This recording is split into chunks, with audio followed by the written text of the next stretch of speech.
Meeting to order. Stand for the pledge. Pledge allegiance to the flag of the United States of America and to the republic for which it stands, one nation, under God, indivisible, with liberty and justice for all. All right, first order of business. We have an appointment with Mr. John Lulek about the South Main Street properties. Yes, sir. Give you a little history first. I'm the first person that was the on-site sewage officer in the town of Erie. I've been doing it now with health officer position added on for about 50 years. So this is not my first failed system to look at. And having known about the property, that was a dance hall at one time in roller skating rink. Yeah, good. Big dance fans. I got to wondering about some things there, but anyway. Now we have the inception of, from Mr. Coolidge, that he had and his wife, they built a place called Our Place Snack Bar. That's down on the lower level beside the Legion. And that has a septic system. And to the right of that was a mobile home that was rented out, and that has a septic system. And the people that lived there for a number of years left there and they bought a house down on the south side, Sharon Drive. And that septic system is still there. There was a quarry hole out in back of there. And the guys that was living in that trailer built a garage in it. But before he built the garage, Sager's Nursing Home was in business and they put some stuff in there that wasn't there right, so they filled it in. And the garage settled backwards and the door, you probably remember that. I do, because I live across the street from it. Anyway, and they filled it in again. So now we've got a brook that's underground, and I don't know when that went underground. You? I don't, John, no. I've been coming around here when I was a kid even, the Fabians. Yeah, I worked for them. Well, anyway, it goes underground, and there's a quarry hole up there that runs out of. So here we are, with a report to investigate the septic system owned by Mr. Lulek up here, Steve. How's it, Dave? Yeah, Steve's his father, Dave. So I go up there. This is the second time, and I look. And this request came from Hank Ainley, and he's from the Division of Agency of. What do they call those people? Anyway, they do all the septic systems and everything, they're in charge of that. So I get up there with Mr. Wolf. I walk around on the lawn where the septic system is, and there's no effluent showing anywhere. Not a bit. Dry lawn. No effluent.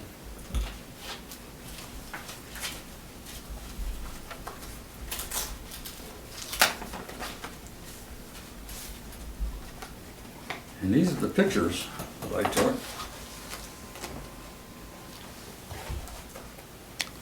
Of the lawn. The white ridge is the driveway side by the house. And you can see the lawn is dry, there's just gone dirt there with it. And this is the middle of it. That's all dry. And this is the end where the swimming pool is. There's no more, nothing showing there. And the very end, there's nothing showing there. That's where the leach field is in front. So I didn't know what else to do. Well, I've been thinking.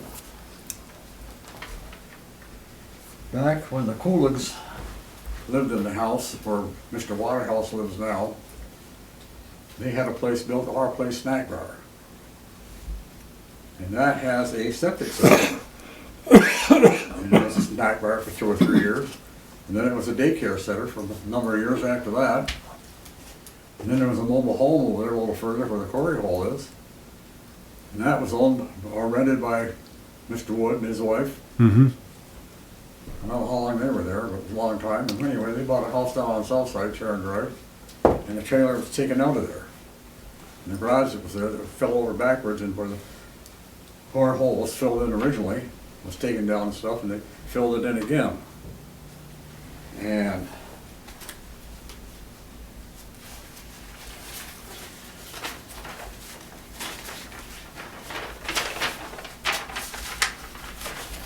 the brook is the red lines on this picture here. It starts up here and back in this quarry hole area, and it runs on down through into the parking area, and then it turns blue where it goes across the road on 22A, Okay. and it's underground. So This John, is the Legion. This is the snack bar where it was, and it runs this way, excuse me. And Woody's mobile home is here, and over here is the septic system for this place. And up to here, you can see this round quarry hole, that's where that brook originates. And I'm feeling that the two septic systems are something that contributes to the problem that's there.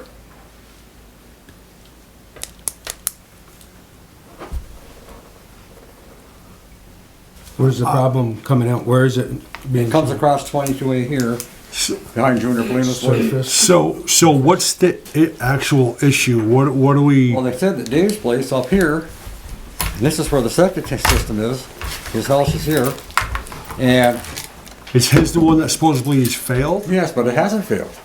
There's nothing there. He's up on a hill, so I don't. If it was gonna fail, it would come on top of the ground. It always does.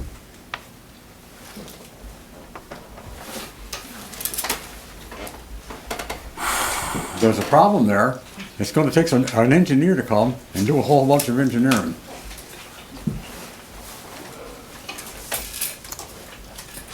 How did this get brought about? Just out of curiosity. No, it came from the Agency of Natural Resources, the request to have it through Joe, and the town here, to have it inspected. And that's what I did with Mr. Walken present with me. And that's what the pictures are of. This is his place up here, Yeah. and the septic system is in here. Swimming pool's there, and house is here. So it's in front of. Is it in front of his house? Yes. So, John, what is your recommendation with this information?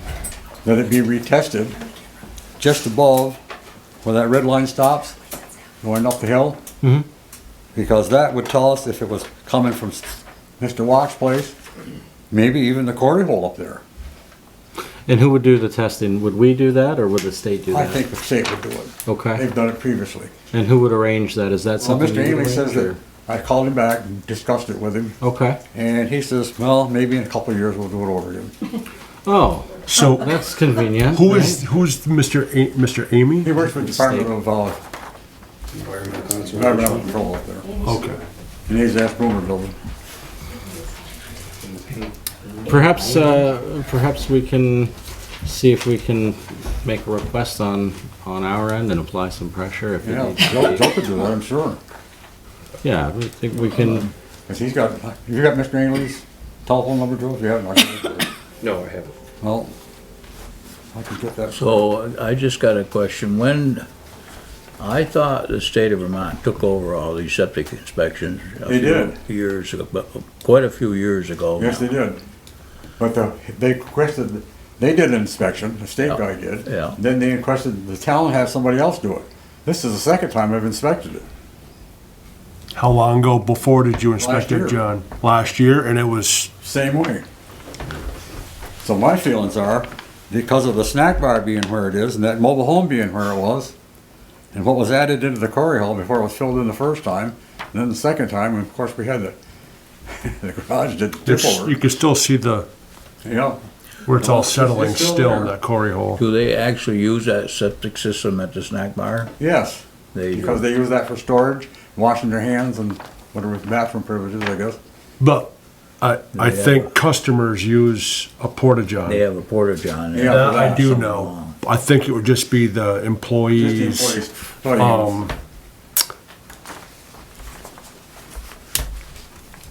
The lady that owns it and her husband. And then her mom works for, there's like 3 or 4 employees for Might be a that. couple of kids there too. Yeah, a couple high school kids when, you know what I mean? Other than that, I don't think it's used regularly. Yeah. So Sam, if the state's already stepped in and they've done their part, where are we getting back involved with it? If the state's I already, would spend a nickel doing that. that's what I'm, Let them take care of it, I figure. So John, do you need any action from us tonight? Not that I'm aware of, unless the town manager can think of something. So, Sounds like we, is there somebody complaining about this? Well, or- Chuck Hanley brought the action against the town in a letter here. Okay. That one there. No.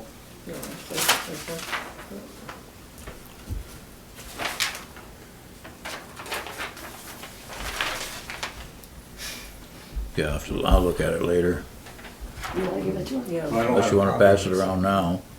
I can get copies tomorrow and leave them in your box. Okay. That would be That'll great. work. Thank you, John. So what's all this extra stuff here then on our dossier here? some background information. Okay. So what we'll do, John, is we'll take this information, when you get us copies of that letter, we'll digest that as well. We'll see what we can do reaching out to the state, what we need I to called do. Chuck and told him what I found. Mhm. He said, oh, maybe in another year or two we'll take care of it again. And maybe we can move things along a little quicker than a year out. Well, I think that just beyond where the septic systems are for those vault down, when it goes up the hill, the root goes, it comes out of the ground, I would start there testing the water and see what's coming down the hill, instead of checking it down across 22A. In That makes sense. fact, I would have done that already.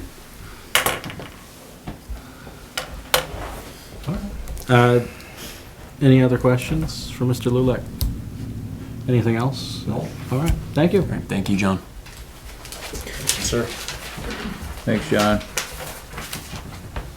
Next order of business. Just for your information, there's a little over 400 and growing septic systems in the town of Prairie. For 400. I did not know that. You were down on Sharon Drive and South Main Street and Prospect Street, West Street, this way, that way, Pleasant way. North of 22A on roof, across the Route 4, same on Scotch Hill, Mm-hmm. Prospect Street, that's all there. Important to keep an eye on them for sure. Oh, when you get out the sands out there, he's got all kinds of gas, but he's got a septic system. From there out to Castle Line. Then we go over onto Prospect Street, well, excuse me, down on River Street, look out down there. Thank you. Thanks, John. Next up, we have an appointment with the Fairhaven Historical Society about a Matthew Lyon proclamation. Hi. My name is Walter Spur. I'm a member of the board of directors of the Fairhaven Historical Society. I've been a resident here in town now for 10 years. And I've been on the board here for about 7 of them. We have an opportunity ahead of us. We're settling into the 250th anniversary of the United States of America, signing our Declaration of Independence. Our most famous founder was a man by the name of Matthew Lyon.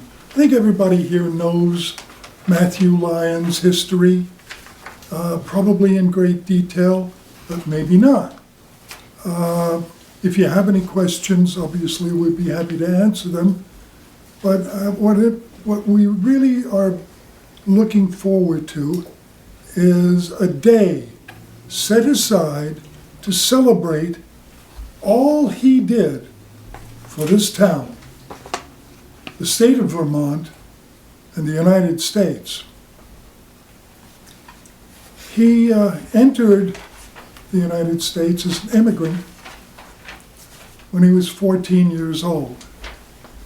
And he was an indentured servant because he didn't have a penny in his pocket, didn't know anybody, just had a lot of guts and courage, and was taken off the ship and was put on the block. And he was sold to the highest bidder. He was a man from Woodbury, Connecticut. And when he was working for that man, he ran into a black slave. His name was Jeffrey Brace. Jeffrey won his freedom by being the first, well, not the first, but by being a soldier in the Continental Army. He joined the Army, served from 1776 to 1783, all 7 years of the war. He survived. He came back to Connecticut where he was living, worked, earned some money, and came up here to New Connecticut, as it was called then. Matthew Lyon, of course, was here as well. Matthew married into the Allen family. He was a member of the Green Mountain Boys, one of the earliest members of the Green Mountain Boys, because he came from Connecticut with his relative by marriage, Ethan Allen and Ira Allen and Thomas Chittenden and others. He came up here, and Lyon, of course, was with Ethan Allen at Ticonderoga and at Crown Point. He fought at Bennington and Saratoga. He was cashiered from the Army. He was an officer, by the way, and from the Continental Army. And he was hired back by the head of the northern portion of the Army, General Gates. Gates made him a captain. After cashiering him, he made him a captain and made him, of all things, the paymaster of the Green Mountain Boys Regiment. Well, he served through the war up there, and he then became involved in developing the Republic of New Connecticut into Vermont, along with Thomas Chittenden. His second marriage, by the way, Matthew Lyon married Beulah Chittenden, Thomas Chittenden's daughter. So you got the background. You know a lot about him now, right? Everybody does. Okay, so where did he go? He came here, and what he did was became one of the founders of the town. But he was the most energetic, lively, and entertaining gentleman you probably would have ever, we all would have loved him. There's no question about it. He was a founder of the town who drove it with his own personal energy. He had acquired about 400 acres in the town, 400, as well as land up by Carver's Falls, where he built his mills. He personally turned this town into a mill town, into a business, into an industry, if you will, serving the agricultural interests of the area and putting just about everybody in town to work. How did he do that? He had a grist mill. He had a lumber mill. He had a slitting mill. You know what a slitting mill is, right? No. Slitting mill makes nails. You got a lumber mill, you gotta have nails. So, makes good sense, right? So he also had a forge. He also had a forge, by the way, over in Orwell. Not only all that, he also had probably the most important thing. He had a paper mill. Why? Because he was a publisher And the way you made paper in those days is with rags, clothing, old clothing. That was the base for making paper. He began to run out and had a problem finding rags. Oh, what do? Well, he tried everything. He tried the leaves of plants, grass, dirt, anything he could find, he tested. He began scientifically trying to put things into categories and see how they came about, see how worthy they were of becoming commercial paper. And then he found pieces of a bass tree bark and combined that with some wood chips and some dust, wood dust. You know what he found? Paper. Paper. He developed the process for making commercial grade paper. We use that same process today. Has he been given credit for it? Huh? No. Why not? Why wasn't he Alexander Graham Bell or Thomas Edison or Henry Ford? Because he refused to patent it. He said it's too big for one man. This is the primary means of communication. It'd be like saying he invented the internet. I think somebody said that already. But at any rate, he really did it. And to prove it, he published instructions in his almanac. He had a newspaper, a magazine, and an almanac. And he published these instructions on how to do this in his almanac. He gave it away, gave it to the world. Others took credit, didn't matter. This is someone who has developed something here that not a whole lot of people know about, but they need to. They really need to. And they need to give this man the kind of recognition he deserves. All right, you know the story about the fight in Congress, because what he did after he was settled here is he went to work for the legislature. Twice, I believe, he was elected to the legislature in the state. And then he moved on. He moved on to Congress. And this indentured servant little boy who was sold became a congressman. After 2 times that he failed, in his 3rd attempt, he was elected to Congress, and he went and represented the western portion of the state of Vermont. So he got there, and he got in trouble with the Federalists. And a man named Roger Griswold called him a coward because of the trouble he had had being cashiered. But meanwhile, he had been exonerated of all of that. They called him a coward. Now we're dealing with a man's honor. He walked up to, Griswold walked up to Matthew Lyon and repeated it. He called him a coward again. So Matthew spit in his face. He didn't hit him, he spit in his face. Shocked. Members of Congress started taking votes. Every single day they had another vote. Let's get him out of here. This is disgusting. That kind of behavior, well, they didn't hit him. He should have been given credit for that, but he wasn't.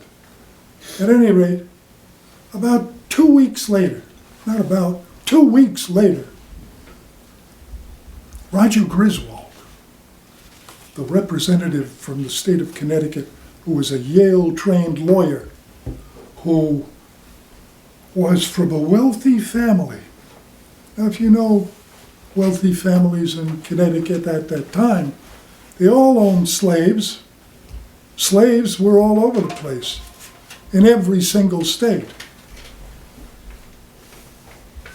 They were the people who built America. They built the White House, they built the Capitol, they built universities. So obviously, there are going to be slaves around. He probably had some. We can't determine whether he did or didn't, but I'll imply that he was of the class that had slaves.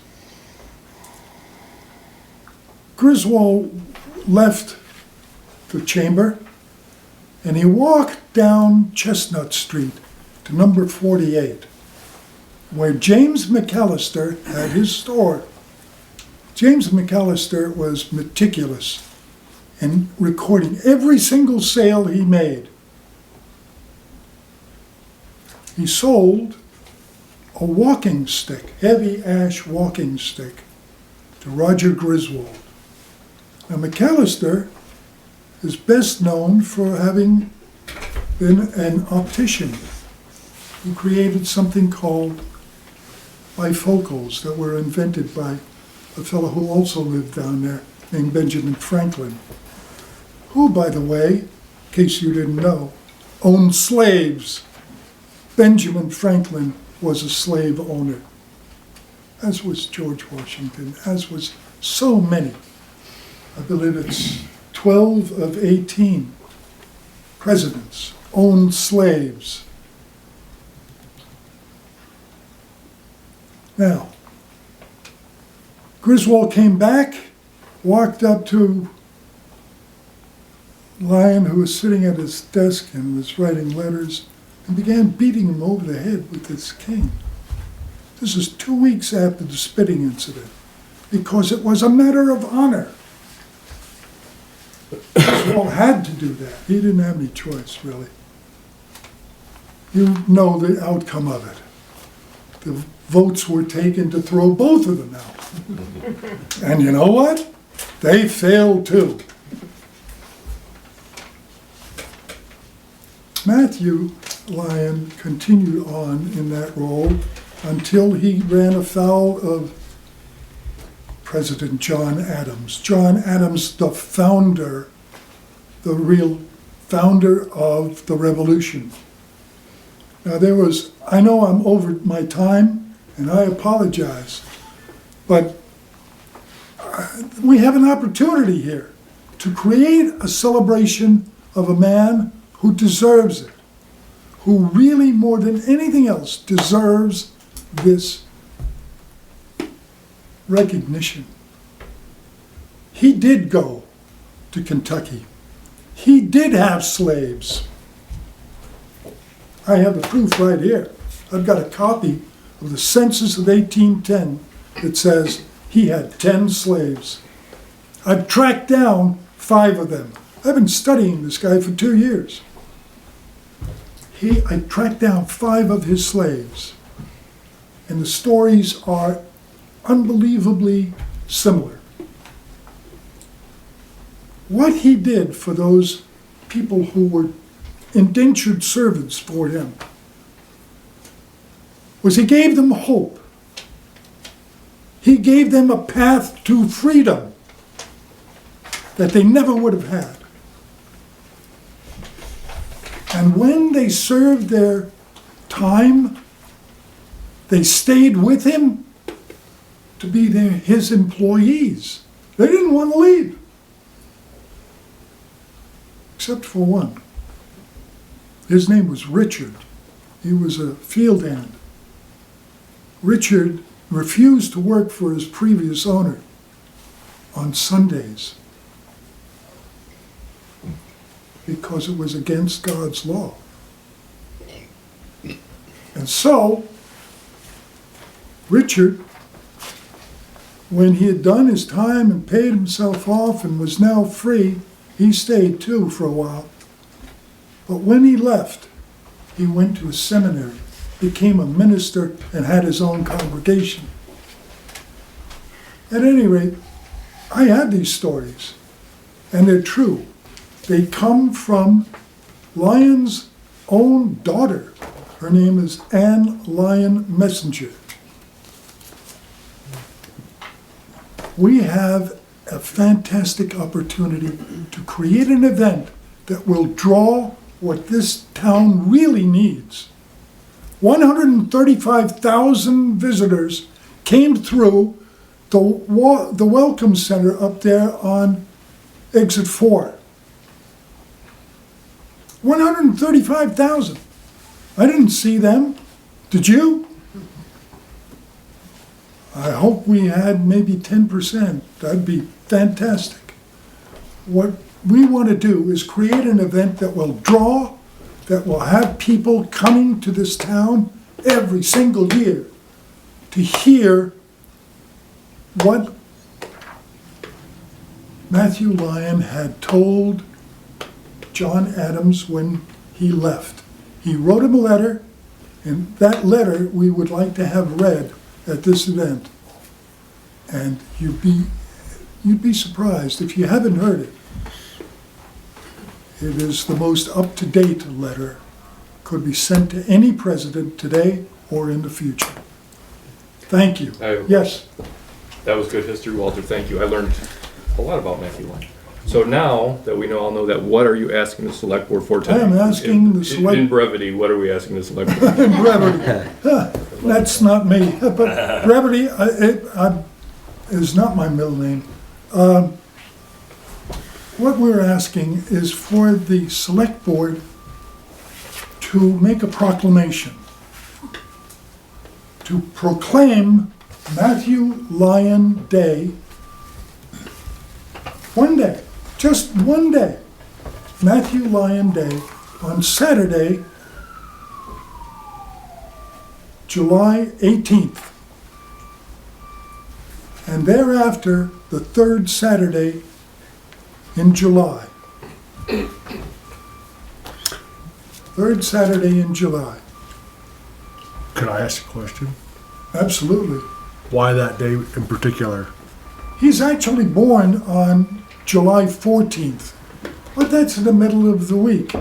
We wanted something on a weekend so that we can draw more people, more tourists to come and visit us on that Saturday.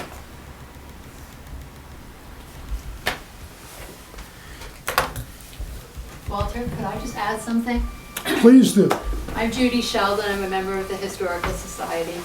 My family has been, have been residents of Fairhaven since the late 1700s. There are 8 members of the Historical Society board here tonight to support this proclamation. And Walter, of course, knows it by heart. He knows it all. But the thing I don't want to forget to remind you is that among other things that Matthew Lyon did for Fairhaven, he gave us the park. That was his private land, which he gave to us forever. And because of that, we would like to have this event in the park. Okay, thanks. We take over the gazebo. There'd be a concert by John Daly. Do you know who John Daly is? Golfer? Yes, exactly. That's just your. He's gonna be out there. He's gonna be out there. Man, that's a great one. Absolutely, I'll tell you, John Daly is a man who has written a musical called, appropriately enough, Spittin' Lion. And it's sort of like a rock rap musical in that it's sort of like Hamilton, that play. Okay?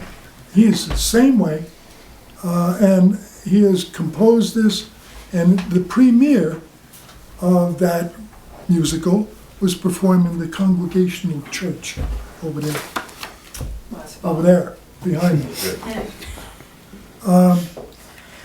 And about 100 people were in attendance. Where were you guys?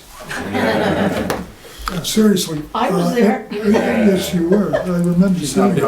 Is You're not a guy, that's right. At any rate, what I'm saying is that this is an opportunity for us that we can't afford to miss.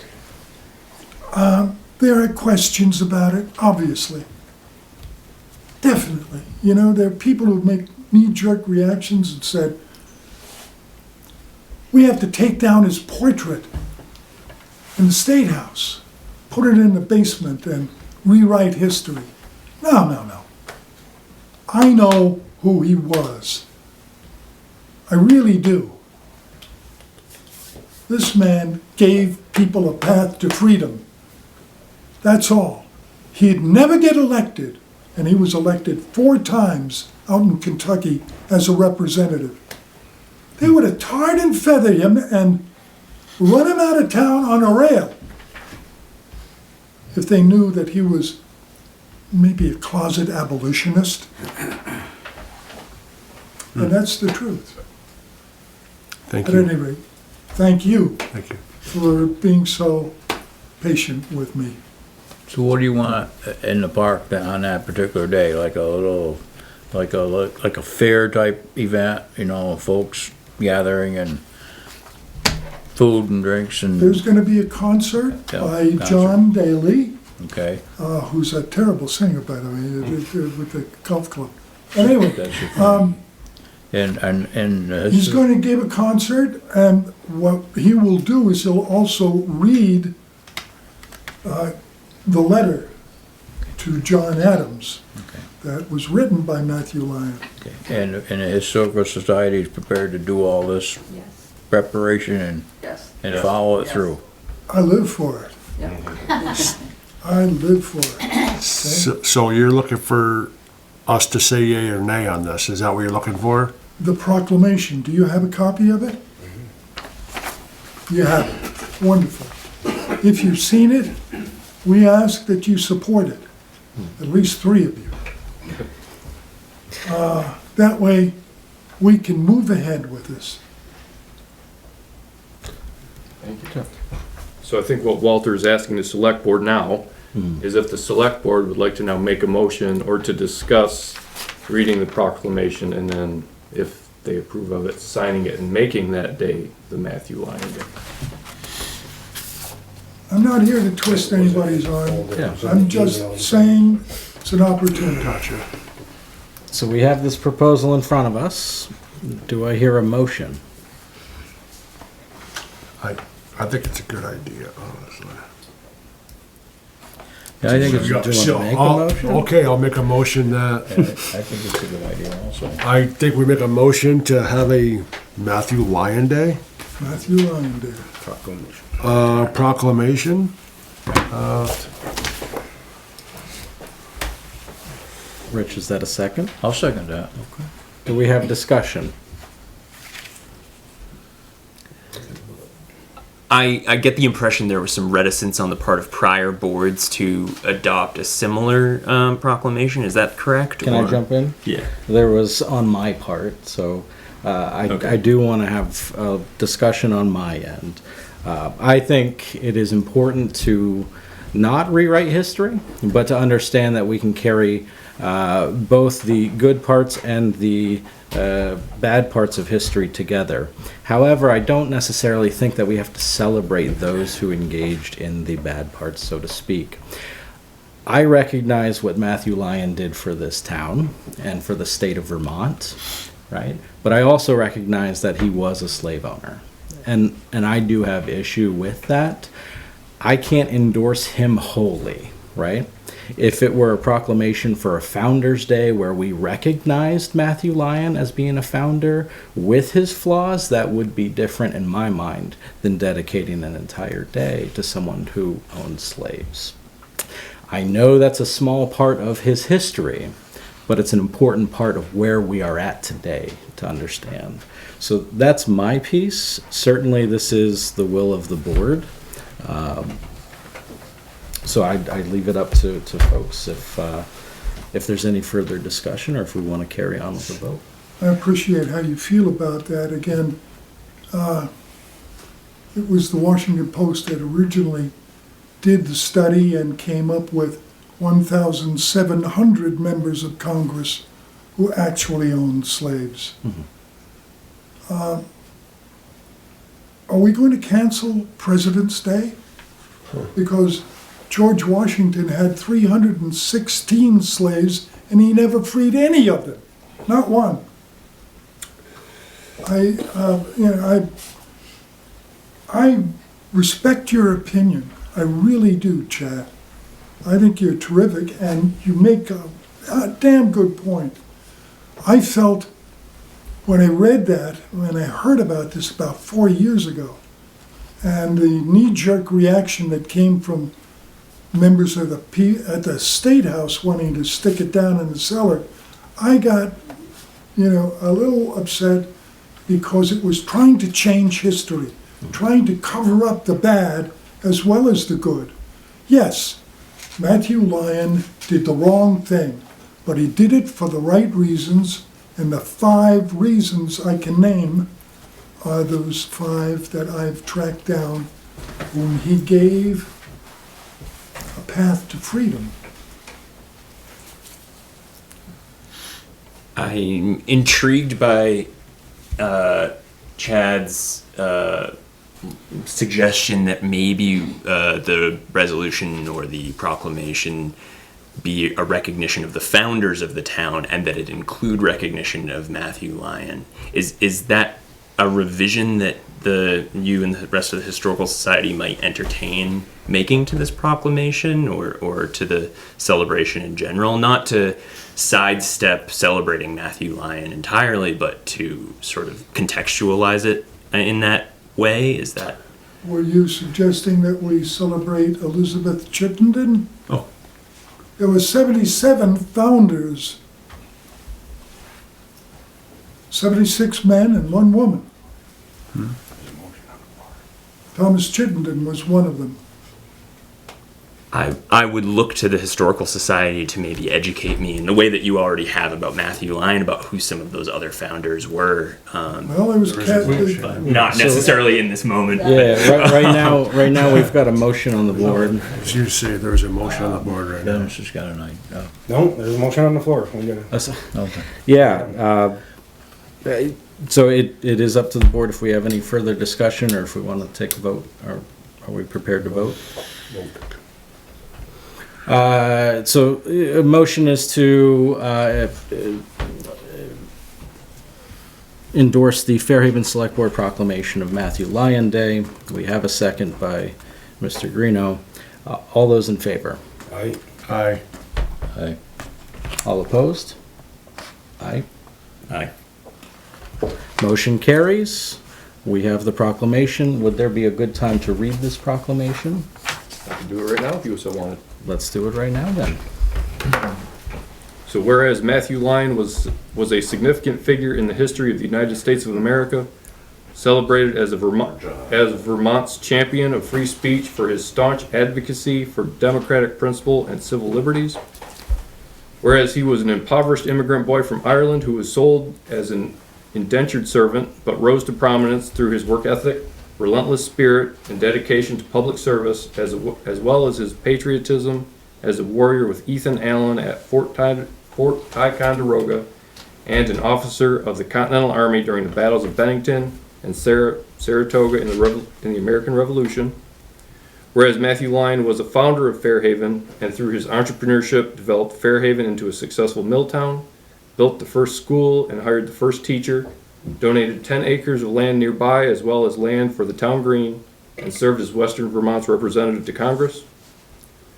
Whereas Lyon is most noted for his powerful defense of the people's First Amendment rights of freedom of speech and of the press, and was imprisoned under the Sedition Act of 1798. Re-elected the second term while in jail, Lyon returned to Congress and broke the presidential deadlock by casting the deciding vote to elect Thomas Jefferson as our 3rd President of the United States. Therefore, we, the duly elected Select Board of the Town of Fairhaven, hereby proclaim July 18th, 2026, Matthew Lyon Day, to be celebrated thereafter on the 3rd Saturday of July to commemorate his many extraordinary achievements for the people of Fairhaven, the state of Vermont, and the United States of America. July 18th is Matthew Lyon Day. Congratulations. Or the subsequent 3rd Saturday afterwards. And the subsequent third Saturday afterwards. Yes, that should be clear. Not the 18th every year, right? The third Saturday in July. Right. All right. Chad, Yes. I like your sweater. Thank you. And your hat. It's baseball season. It certainly is. It certainly is. My grandson is a really good pitcher Awesome. for the Slaters. Okay. Who's your grandson? Mark Gutell's son, Oh, Mason. yes. Mason, you played football for me. I coached football at Mason's Fairhaven. fantastic. I gotta play for you. For Spotlight? Oh, I gotta play for you.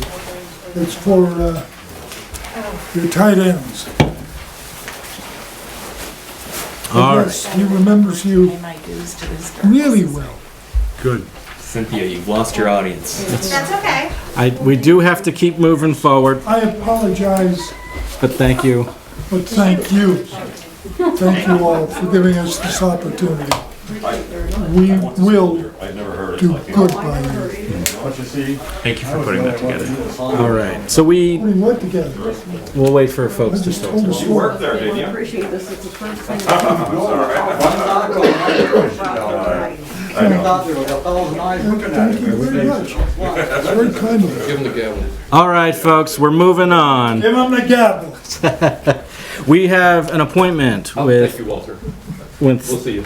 Cynthia Toftness Hutchins regarding the chicken ordinance. So, Hi. Cynthia. Hi. All right, I am going to give you guys some papers in a moment.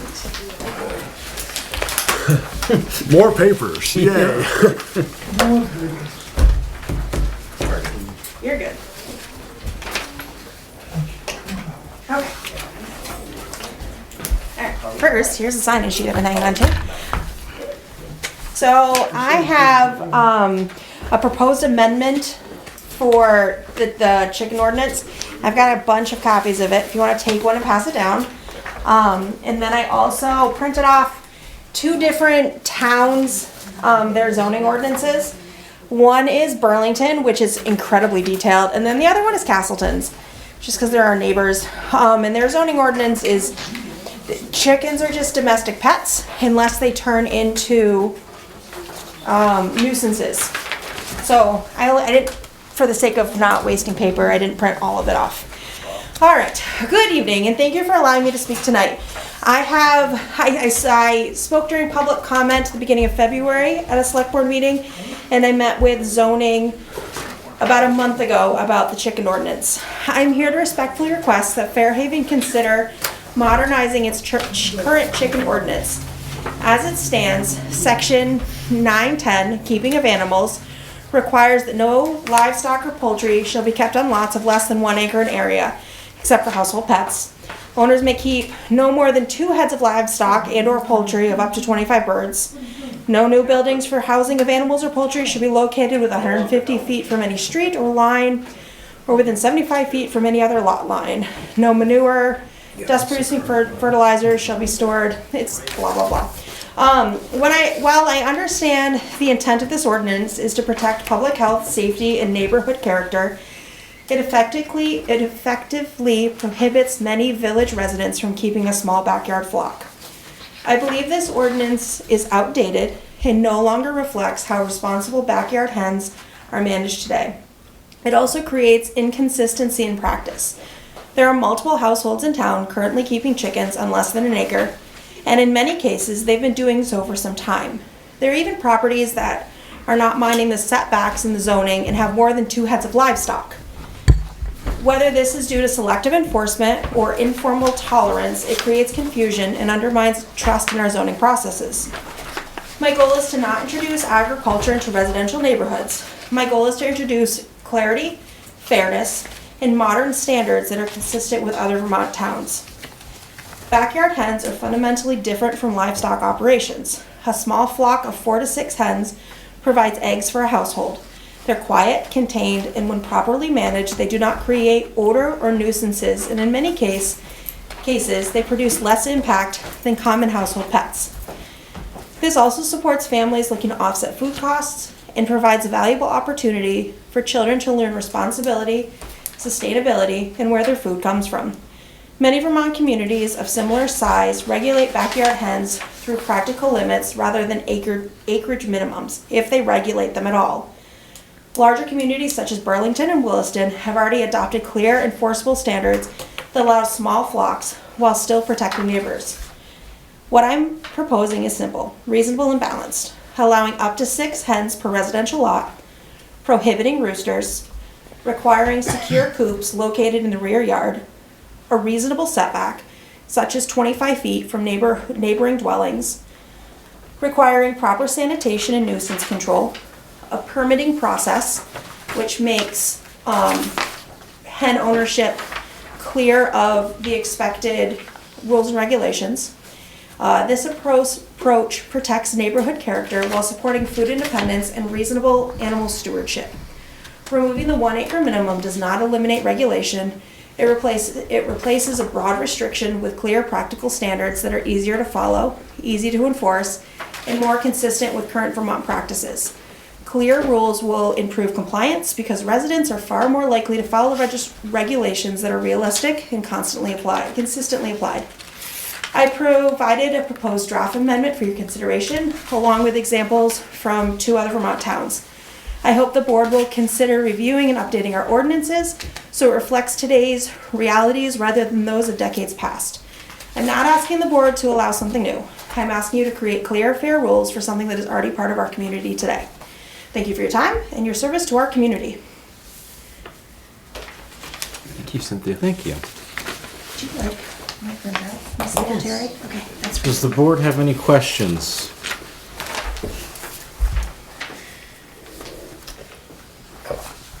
With looking at her, This is Castleton. yeah, with what she has here, I'd like to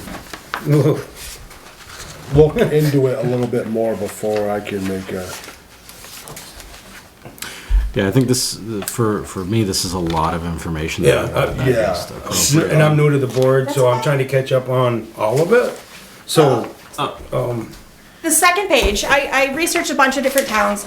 There's not a lot of ordinances that are very specific like we have. I actually couldn't find a 1 acre requirement in any other town. They either allow chickens, they have no chicken rules, or they don't allow chickens. Poultney was the only one that I found that was clear on no backyard hens, only agricultural livestock, and you had to have 5 acres. Most of them seem as a nuisance. You're not allowed to have animals unless they are under your control. No animals at large. Many towns have ordinances that say you can have a set number of hens, set number or a set yardage off of your neighbor's property. But from what I found, we're the only ones that still have an acre requirement. Just as a point of procedure, Joe, you can correct me if I'm wrong. We wouldn't be able to vote on anything tonight other than to direct the planning commission to review our existing bylaws and consider new language. That's correct, right? That's the most that we would be able to vote on tonight for anyone who's wondering. And the biggest thing you're looking for, Ms. Hutchins, is teaching your children responsibility, things like that. Is that why you want? Is that why you want them? We want to have chickens. We want to have our own eggs. There's something to be said about knowing where your food comes from. We garden at home. It'd be nice to have one more thing. I love Fairhaven. I've lived here for 15 years. I don't want to sell my house and go move someplace into the country. I like living in town. I like being up the hill from work. But I want to have chickens, and I want to be able to, not the whole homestead vibe, but teach my kids about where your food comes from. Oh, I get it. I grew up on a farm. I totally understand. I think there's really 2 issues for the board to consider with this, right? And the first is whether or not we revise and allow for chicken keeping under different conditions, right? And that ultimately is a zoning board point of issue.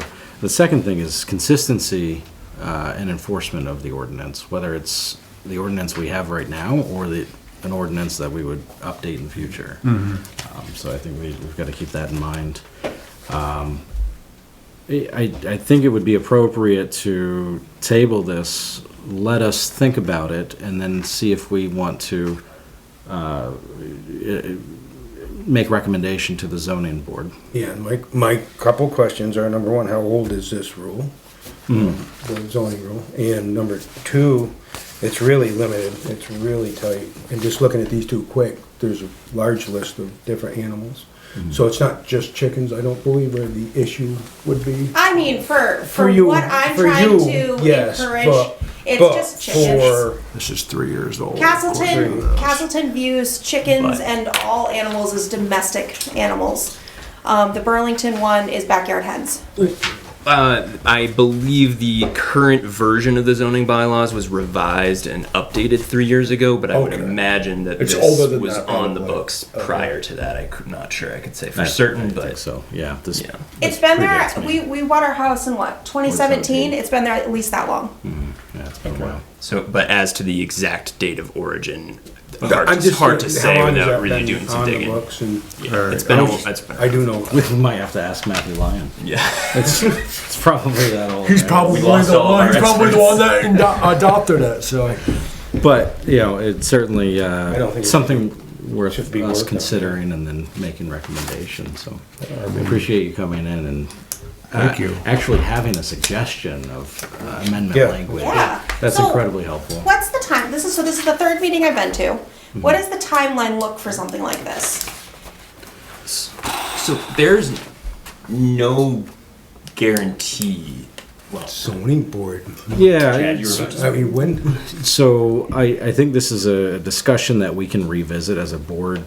We could say next meeting, right? And then rendering recommendations.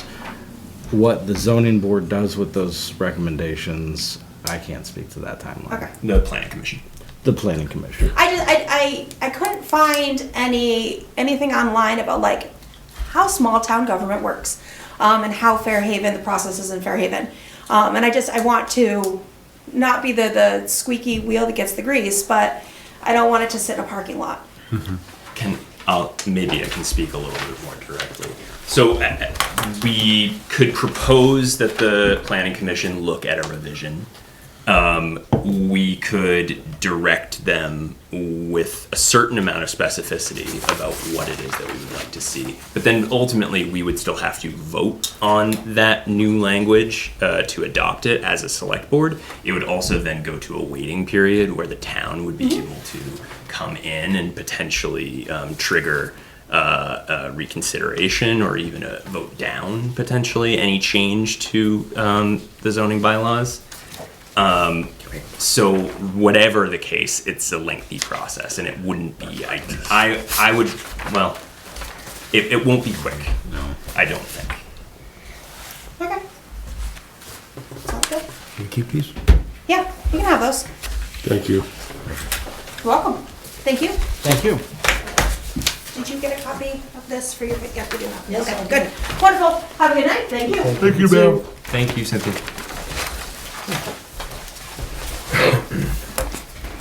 All right. Moving along. Any amendments to the agenda? Yes. Can we add we're already under 1 VSA 313A1. Can we add contract negotiation under that same VSA, please? A1. Yes.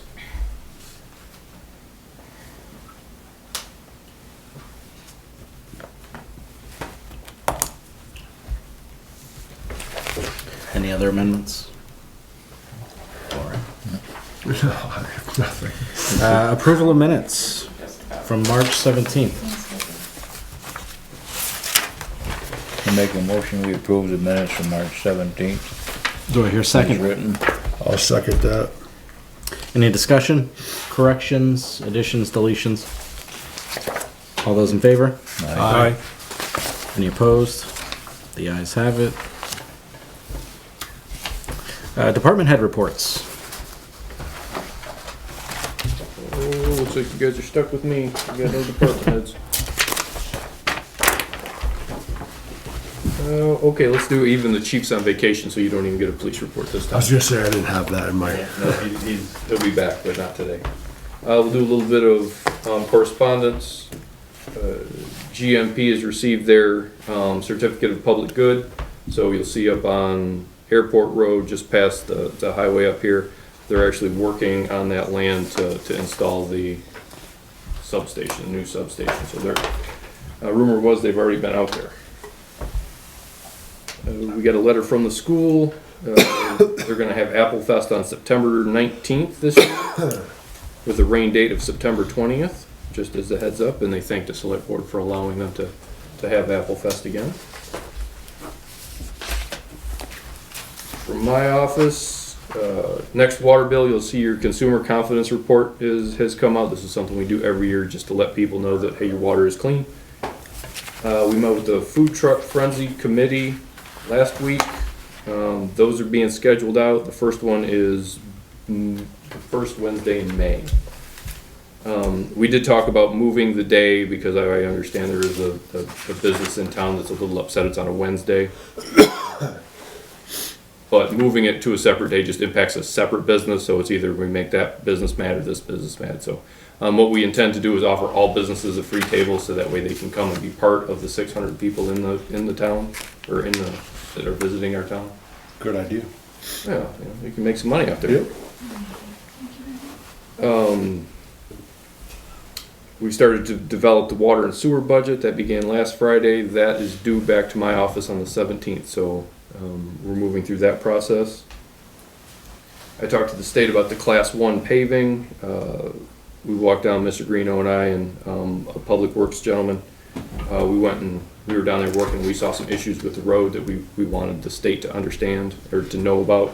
And we're having a pre-construction meeting in April for that. This is our paving right through downtown. What date's the pre-construction meeting, Joe? Do you know yet? They haven't set it, but they told me it'd be in April. So it sounds like they're really gearing up to get it moving in, late spring, early summer. The audit is complete, and that's been submitted to all the agencies that requested it. So our funders, the folks that give us grant money, and then the federal government. Again, just like every year I've been here, there's no findings on that. It's just our books are clean.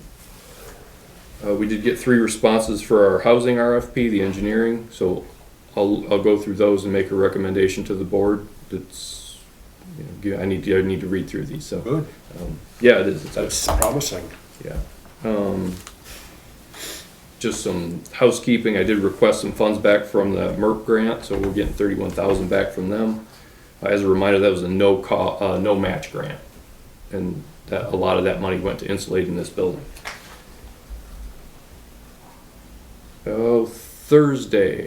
Thursday is the 2nd. If a couple of select board members are interested, not everybody. We're having a meeting with the residents at the town garage, the residents from Greenmount Mobile Manor, to talk about closing that park and then giving them options for housing. When? April 2nd, Thursday at 5 p.m. Oh, The state said they're going to try to send somebody down. If not, they'll send information with CVOEO, which is also a housing nonprofit up north.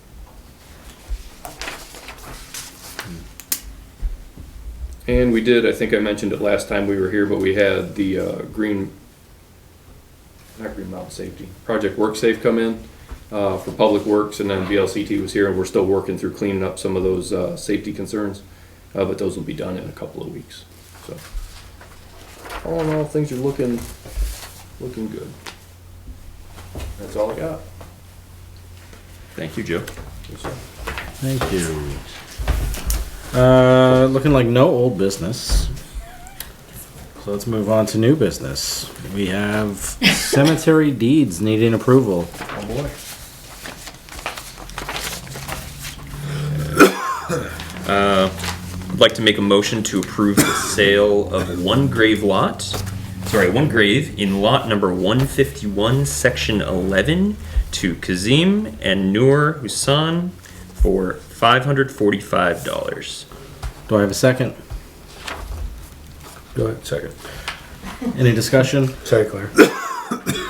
All those in favor? Aye. Any opposed? Motion carries. I'd like to make a motion. I'm sorry. So I'm gonna pass the Dennis. I'm gonna pass the deed around. Chad will sign over here, and there are 2 lines over here for the other 4 board members. So if you could just squeeze those names in there. So we'll slow down a little bit. So we can. These are a little wonky with the signatures. Oh. All right. Thank you. Make it small. All right. Shall I continue? All All right. I'd like to make a motion to approve the sale of one grave in lot number 82, South Section 11, to Anthony and Charlene Amerio for $415. Do I have a second? I'll second that. Any discussion? I just have a question. For one grave, for the first one, it's $545. It's different lots in different sections, different prices. You see what I'm saying there? Apparently, yeah. $545 for the first one for one grave. $415 for the second one. And $415. Why is there a price difference? Yep, so I asked that same question. So there's cornerstones on graves for $130. So if they're lots, if they're buying a lot next to one they already have, they don't need another set of cornerstones. So they don't have to charge, they don't get charged that $130. And that's what changes that cost. Got it. Graves are $400, cornerstones are $130. Oh. Okay. So we have a motion and a second. All those in favor? Aye. Any opposed? Motion carries. I'd like to make a motion to approve the sale of one grave in lot number 82, North Section 11, to Gregory Kehoe and Karen Amerio for $545. Do I have a second? I'll second that. Any discussion? It would be All those in favor? Karen Keyhole, Gregory Mario. Oh, there's a comma. Yeah. It was a funny first name, Kehoe, but Well, Greg and Tony are brothers. They're my cousins, so they live right next door to me. So Oh, your cousins? yeah. So yep. we've got a motion with a name correction and a second. All those in favor? aye. Any opposed? Motion carries. There was something wrong with the name here? I And how paused it was between Gregory and Kehoe because there was a comma, but that's a full name, Gregory Kehoe. No, it's Well, not. no. Oh, sorry. No, It's Gregory Mario Yeah, and his wife Karen Kehoe Oh, Mario. apologies. yeah, Oh, yeah. okay. It's Joe's fault. That was my fault. That's the way he wrote it. But that is true. Yeah, it's Greg and Mario. And, So this document then needs to be revised, I think. Just a That typo. document's okay. It's okay. I'm confused. You're okay. It's okay. Gonna let Chad What think. did you say? So, if I'm not mistaken, you're saying one of them has a hyphenated last name, and one of the two in the couple is the, Kehoe the, Mario. the motion should just reflect this. So Okay. let's get a new motion on it just to clean it up. Okay. We're going to just motion over again. Do we need to say something about the last motion? I didn't hear the first one. there you go. There's your answer. We'll strike that motion. There's We'll your try answer. this again. Okay, we will make a motion, or I will make a motion to approve the sale of one grave in lot number 82, North Section 11, to Gregory Amerio and Yes. Karen Kehoe. Mario. Mario. Well, that's not Let's what go we. with what's on the paper. Okay, okay. Okay. Second. I'll second that. All those in favor? Aye. Ayes have it. All right. Make a motion to approve the sale of two graves in lot number 106, section 11, to Connie Weatherby and Michael Weatherby for $945. Do I have a second? I'll second that. Any discussion? All those in favor? Aye. Any opposed? Motion carries.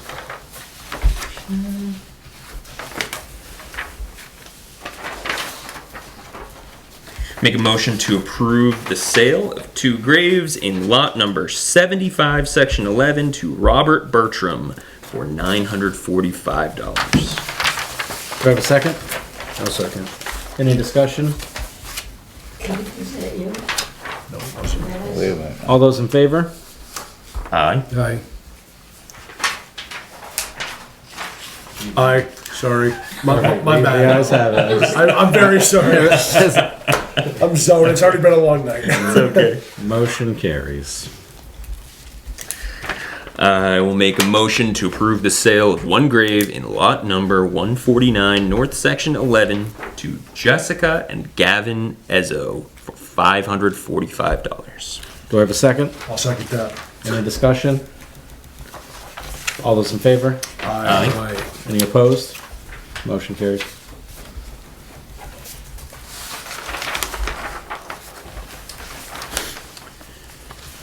Okay.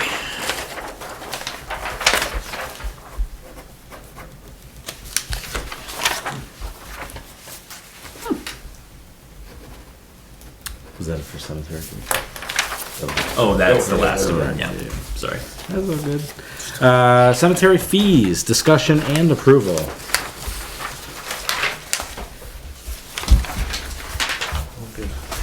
So, similar to, we've been going through the, thank you to Mr. Greeno and Dennis, for bringing this up and really doing the bulk of the work. Mr. Greeno went around and he actually got numbers, costs from 7 different towns or cemeteries, comparing our fees, the town of Fairhaven fees, to the fees in the area. And it turns out the town of Fairhaven is pretty much doing it almost for free. As an example, for burials, Fairhaven is charging $575, while St. Mary's right up the road is charging $1,300. Pulteney is charging $1,200, and Wallingford $1,000. So our fees are well below the average in the area. Worth asking. Cheney Hill, I'm not familiar. Rich, Dennis? I don't know where it is either. I just got some help from the local funeral director. Some of the information he had. Wasn't Cheney Hill? I think I looked that up. Isn't that in, It was up north somewhere. I'll do it for you. I thought it was, I've never been over there. the mountain by, Bethel. Yeah, I thought it was in Bethel, but I looked it up for you. in that area. Yeah. I remember that name, Cheney Hill.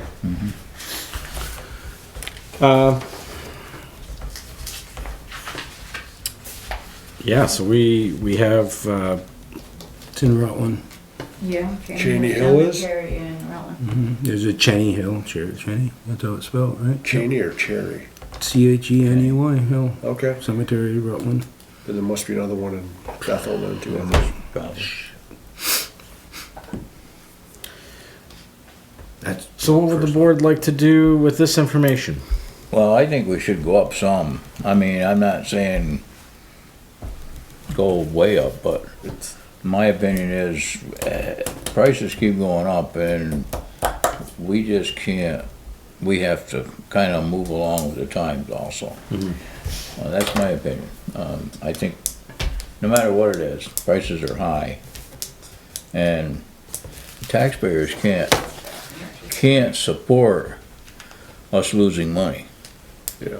As bad as they are, my opinion. Does and if we do raise the money, does that money stay in the cemetery budget fund? Where does that go? goes, General fund. Goes to a general fund goes to our for general. the town. Revenue. Yeah, that's right. The only thing that stays in this cemetery is the price of the lots, correct? There is a perpetual care fee that's charged, and that can only be used for cemetery repairs. Okay. Like gravestones.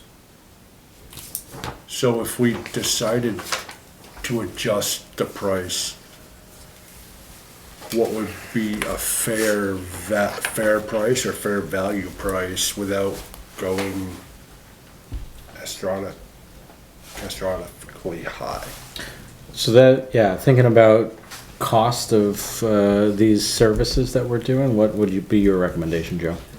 So in the packet, there's a recommendation and we took the average or thereabout from the list that Mr. Greeno developed. For a full burial, we'd say 1,200, the average is 1,100. Full burial after hours, because sometimes folks do want after hours or weekend work, 1,400. Cremation 500, and then a cremation after hours 600. So let me get this straight. So for a normal burial, you're gonna go from $575 to $1,200? Yes. That's a big jump. You could go to St. Mary's and pay 13. I understand that. It's already a difficult time for people when their loved ones pass, let alone over $500 more on top of that to bury somebody. You know, I'm not saying I'm against it. It's just that's a huge jump all at once. I think That's just my opinion. I think part of the problem is things get kind of kicked down the road a little bit, and this stuff gets by boards, and over time you fall behind, and people don't realize it, that you're falling behind, but you are falling behind. And then when it's revisited, it's a shot. I understand it's a shot, but I'm just saying, you know, taxpayers in the town of Fairhaven really deserve us to do the best we can for them. And I totally understand, Rich. That's just, to me, that's a huge jump in price. I hear you. Joe? So I understand that too. Nobody wants to pay more for anything. But if we think of it as well, how this impacts our taxpayers. Right now, because our rates are so low, we're paying Public Works to go out there and dig these graves, sometimes on the weekends, and they're getting overtime. To cover that fee, you have to raise your tax rate on your property taxes. So right now, the property taxes is covering that $575 instead of the $1,200. If you raise your rate, then you don't have to take as much in your property tax. Keeping rates at an artificially low level, just raise your tax rate on your landowners. That's what we've seen in the transfer station. That's what we're seeing here. Oh, okay, and like I said, it's just my opinion. I just think it's too big of a jump all at once. But that's just, I'm entitled to that. And Had you bought your spot, yeah? no, I haven't bought nothing. I appreciate the amount of research that Rich did, bringing the comparable prices to us, and Joe, to whatever extent you were involved in preparing this spreadsheet. I don't know how comprehensive a data set this is.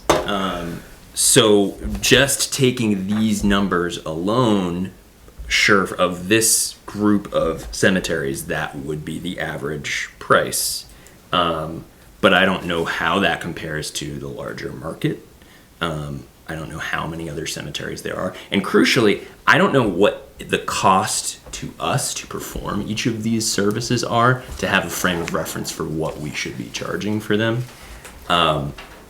If these numbers that we've been presented with are a good indication of where the market is at, then we are low and we should raise it to some extent. That seems without question, but I don't feel educated with the information that I have here to make a decision on what is fair and what isn't. And I am inclined to agree with Keith that the human element, it weighs on me, and I don't want to make things harder for people in their hour of grief. So I'm hesitant to just pick a number basically out of a hat and say this is what the new number should be. And I don't mean to suggest that there wasn't research done here. There was, but I. Joe, do you have a cost breakdown for these services? No, sir. Is that something that the board would be interested in? Well, I'm not looking to knock the hard work that you guys have done on this. Don't get me wrong. I'm just pointing out my point of view. So We can't, number one, I agree, we need some cost we do need some costs, especially some weekend overtime costs and all that. We should be getting this number involved with this. So maybe we should bring this back up next meeting. We should, they'll give you two There times should be, to there do should some be research. in the records, there should be some costs of last year, what we paid our crews to Right, stand by down there and for doing the burials. do the grave and, Mhm. I mean, basically you got a truck, you got insurance for the truck, you got gas and oil for the truck, you got usually 2 employees at their hourly rate for whatever time they're there, and possibly a piece of equipment besides that. It adds up. Yeah. I don't have that, I didn't go that deep, but it's quite a lot of money. I'm inclined to agree that it should be a fee for service, right? We shouldn't, utilizing tax money to complete these services, hurts what we're trying to do with the tax base. So it really should be a fee for service rate that covers cost. I think that would be appropriate. That's my opinion. I could do some more digging and try to get some concrete prices as to what generally it would cost two employees on a weekday, and then 2 employees on a Saturday, Sunday, with the equipment they use, try to get a breakdown of them costs. I can grab it, Rich, I already have it. I just need to pull it. That would put my mind at ease that we were picking a fair price. I'm afraid it'd scare you, but So is this an item we can table until next week or that's, two weeks from now? I'm good with tabling it until next time. Okay. I mean, it's been this long that 2 weeks won't matter. All right. Famous last words. We will table it for the next meeting. We'll have a better understanding of cost. All right, next on the agenda is transfer station fees. Oh boy. More fee discussion. It was brought up and noticed that the transfer station is only covering not even 50% of its own costs. As a way to rectify that, Terry, the town accountant, went through and she pulled a whole bunch of numbers, tonnage, cost, what it costs us, looking at what our budget is. And she developed a couple of options for the rates. These rates range anywhere from that'll cover 80% of your budget to 110% of your budget. If you wanted to tuck a little bit of cash away for improvements. The staff and the administration, is recommending just 100% budget coverage. That'll raise your per bag fee by $1 for your little bag. That medium-sized bag, like your contractor's bag, that goes up to $2. It goes up $2. And then if you have a 55-gallon drum, it goes up to $10. I think it used to be, $6? Used to be $8, so you got $2 increase there.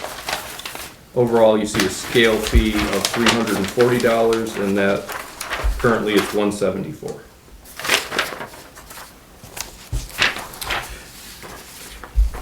Joe, our revenue on the transfer station, what percentage of the budget does it cover right now? I don't understand the question. What percentage of our revenue covers, or how much of our revenue, let me rephrase this. Yeah, How much of our expenses does the revenue cover? the revenue only covers, 46% of our expenses. 46%, okay. Historically, back 19, 20, 21, we were covering about 80%. But with the increased costs, 1920? 2019, 19, oh, not 1920. 2019, 2020, 2021. Okay. I I heard it too. I didn't go that far back. So, I mean, we haven't kept up with the budget schedule then. If we were at 80% and now we're at 46% expense coverage, we're supplementing the transfer station with more property tax income. And it's much like these burial fees. It's like there are people using our services that they're not paying the full cost of that service, and that's falling onto our taxpayers.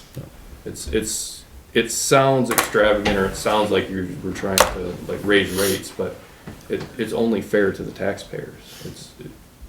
It's what should be done to keep the rates up. Yes. So, I've been really digging into this one, guys. So, we have multiple issues. It's not just one issue. And just throwing a number of $360 a ton at it ain't gonna, I'm not gonna fly with it personally. But, or $340 a ton. Just so I can get, so it is gonna be $340 a ton. well, 100% coverage. Is That's that what that- 100% coverage is what we're talking about. Okay, that's So, what I was just I curious have like about. all these stacks of papers, guys. So we have multiple issues, starting with overtime on weekends for town employees. So our two guys take the time off. We have to fulfill both of them positions back with our own employees again. Used to be a temporary employee plus one of our town employees. Used to be back 5-6 years ago, maybe longer.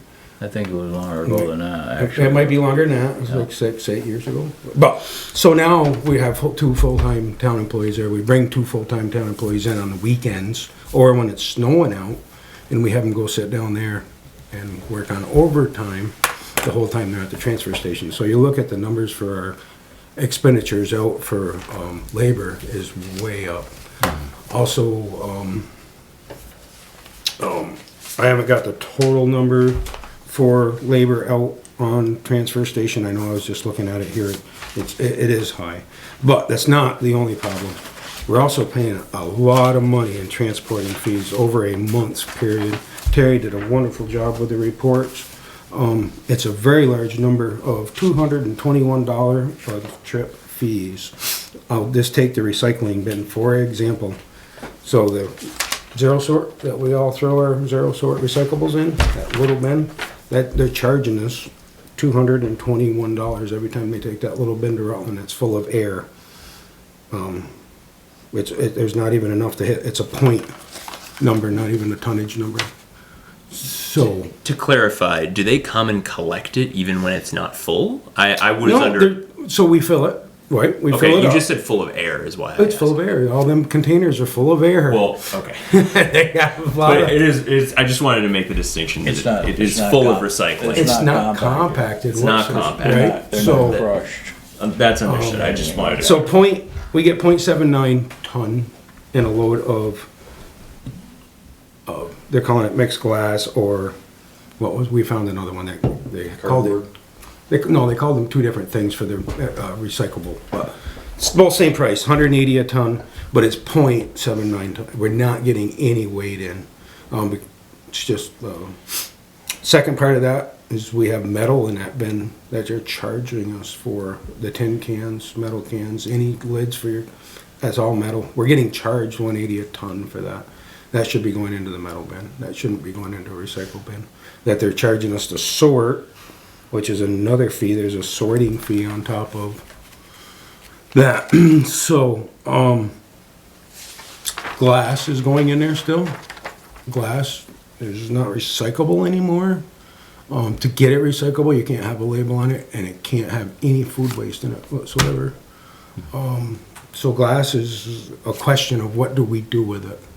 We're paying them big money to do what they're doing. I don't know what they're doing with it. We're paying more as a recycled product, that it's not getting recycled. MSW, garbage is cheaper at 137 a ton than glass is at 180 a ton. So that's another one. Funny. We're getting paid $35 a ton for metal in the metal bin. We get charged, do you remember the hauling fee, Joe? We get charged a hauling fee on top of that. So they pay us $35 a ton, and they're getting an average of $150 a ton. In that dumpster, you're gonna get 10 to 15 ton easy. Easy. Hauling fee for scrap metal, 175. So they charge us 175 to pull it. From what I understand, because Sella don't pull it, it's another vendor Yes, it's something metals. Something it's a metals, third comes and party. gets it, Yeah. and, then we get $35. Why Casella gets the rest of that money for, No, Casella doesn't take any of that. the scrap metal vendor gets it all. I don't think you get, Wow, that's a good deal. So, we're getting charged a lot of money for scrap metal at $150 a ton. We could be bringing in that revenue ourselves. How do you plan on doing? Couple different ideas, which is a lot of work to it, so it's not as easy to throw it as a number. But if we found a spot for our scrap metal, we used to have an area that just got overrun with scrap metal. It was a mess, didn't get taken care of. We could have our own employee go down on rainy days when they needed something to do. They could load up our own dump trucks, bring it right out to Castleton, dump it, get paid for our own weight, our own scale, get a check, and come back. You can do it that way. We could go to El Nicky or another vendor and ask what they would pay us for our scrap metal. But what I've been trying to we've been working on, but it's been last minute deals. So plastic, we have that currently, that 25-yard bin, whatever it is, a little bin we're getting charged for. We could go to a 30 or 40-yard dumpster, but we need that would be an open top that we could then crush the plastic in there, get the metal out of there, put it in the metal bin. Glass, I don't know what we would want to do with glass. We need to discuss that. And then put the plastic, get in there, crush it down, get the weight up. We're getting 9 or 11 loads a month, 9 to 11 loads a month of recycle bin. If we could reduce that to 1 or 2 a month. By crushing that, we would get By 1 or 2 crushing a that, month. getting the air out of that, we'd be That 1 makes or more 2 loads a sense. month. Easy. For the same, way bigger. If we had a 40-yarder, but we would need a spot to put it. You can't throw we can't, I know I can't throw it up over a 40-yard box. We would need a proper area to put the plastic in. Which we could have it where the current metal dumpster is, or So our loading or our transfer fees will decrease in this scenario. What do our salary line items increase that by? salary line items need to be worked. They need to be worked on. But there's the current setup layout of the cement dungeon them guys are working in down there. You need 2 guys to be able to run the current operation the way it's set up. It's not a good setup at all. No. In their shack. In their shack, yeah. Okay. That cement dungeon thing. Yeah. That block of cement. But they can't see good. They're not getting a good visibility out of there. Scales over here, the registers over here, Jim's over here at the window, or whoever's working the window. It's just, we could do all that with 1 person if we laid it out correctly, had the right system to do it all. Which costs money. Yeah, a tablet today and the software probably for a transfer. I don't, No, I'm just. for what we're losing, and then we could free up an employee. If we could get 1 employee to run the window, run the scale, run the tickets, and the other employee would be freed up to work with recyclables, work with the customers, make sure we have our proper annual stickers on our vehicles, and try to get the revenue up. If we could get the revenue rolling correctly, I think we'd be way better off, and we would be at a smaller number than 340. I don't know. I would have, when I started this, I was thinking 200. I'm gonna get a number of 200. I fell over backwards when I see the numbers. I'm like, wow. Yeah, But double. we started, as we were looking more, we did start seeing, you could see it as we were looking deeper. You just keep seeing more and more costs.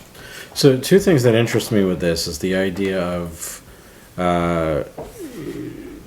discovering efficiencies and working our operational flow to a point where it's more cost effective, right? The other piece of it is I would be interested to know what are the other transfer stations in the area, both municipal and private? What are their fees? And where do we fall in line with? I wrote down, that was one of my questions, what's the going price for a ton, just say at Hubbard's?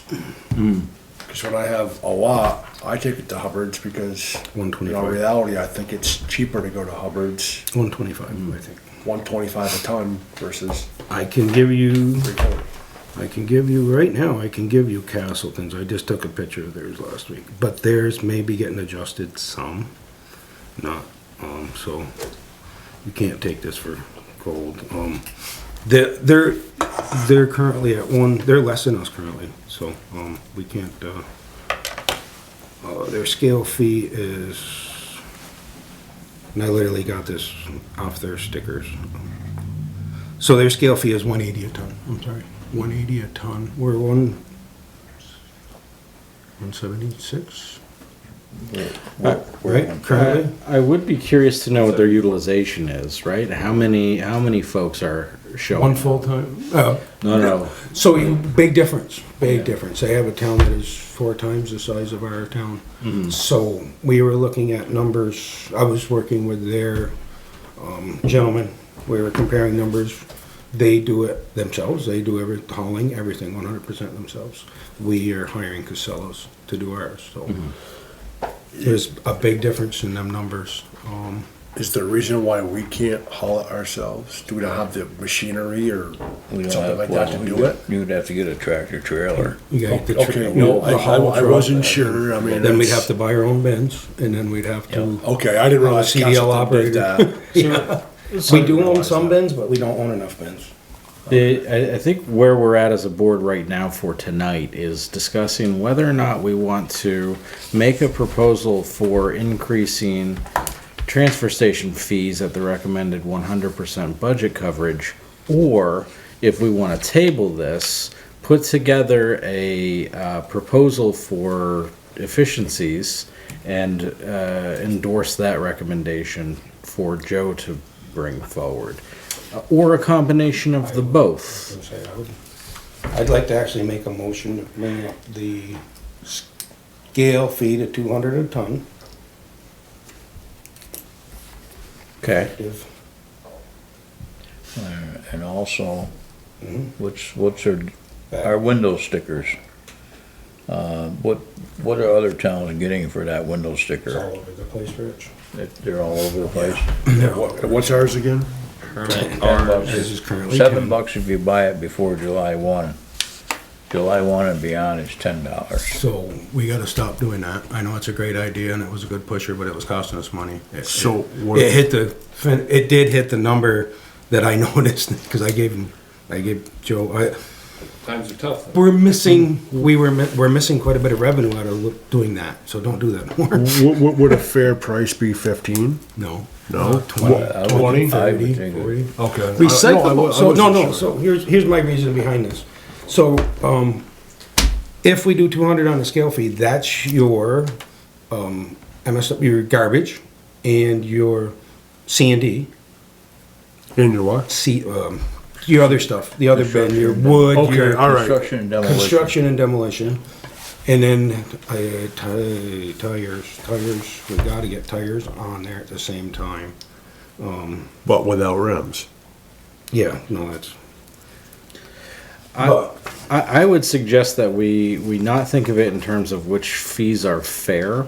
I'm a firm believer that this also should be an appropriate fee for service offered by the town, where we shouldn't have to supplement by taxes to pay for it. It should pay for itself.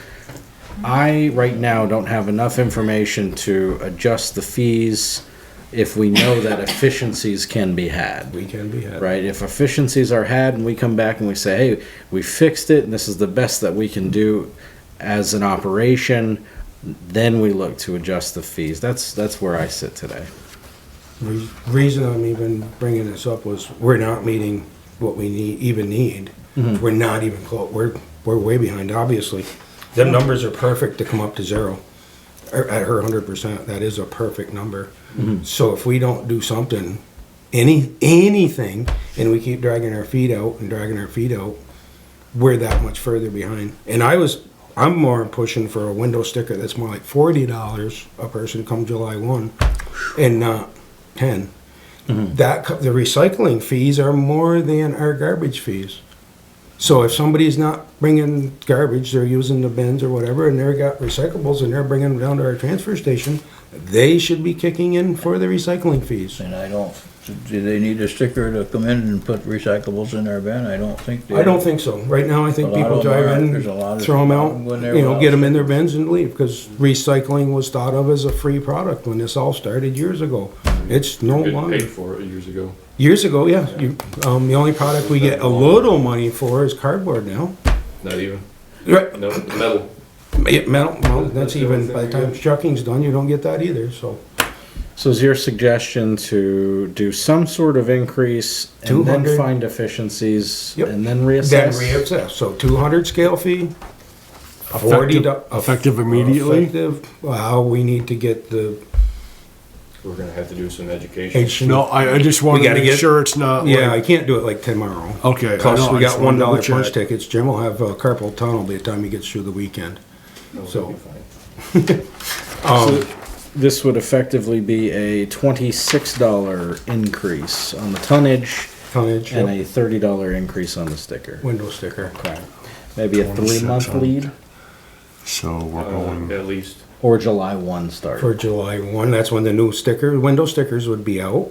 The window stickers are coming. You have to have them by July 1. But we could set the fund, a fee, yeah, right? To set the new fee for the 2026-7 window sticker. 27, yeah. so what's the actual cost right now a ton at Fairhaven? 174. 174, and you want to add 26 to that? So is there, are there any other changes to your proposal? Bag fees, Okay. which I don't think we're, So it'll be $200 a ton. I don't have the current, guys. You guys, somebody got a current? Joe, you got your current bag fee? You talking about what the cost currently? Here you go. It's $2 a bag. Oh, no, I got another one, it's a bag fee. but you can't keep it. Okay. And You said Hubbard's is what, For- a ton?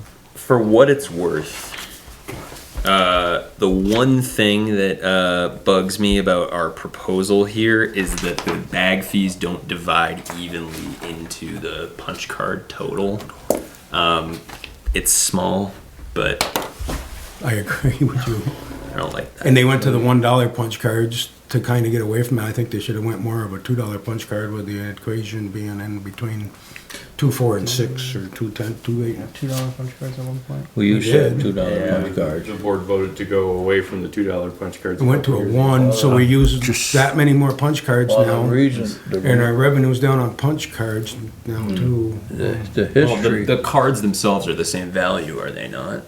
You It's use, just smaller denominations They're on just there, dollars. just more of them. they're 20, right, It 20. used to be $24. $20. Oh, Used they to be were. Oh, were 24. they? Okay.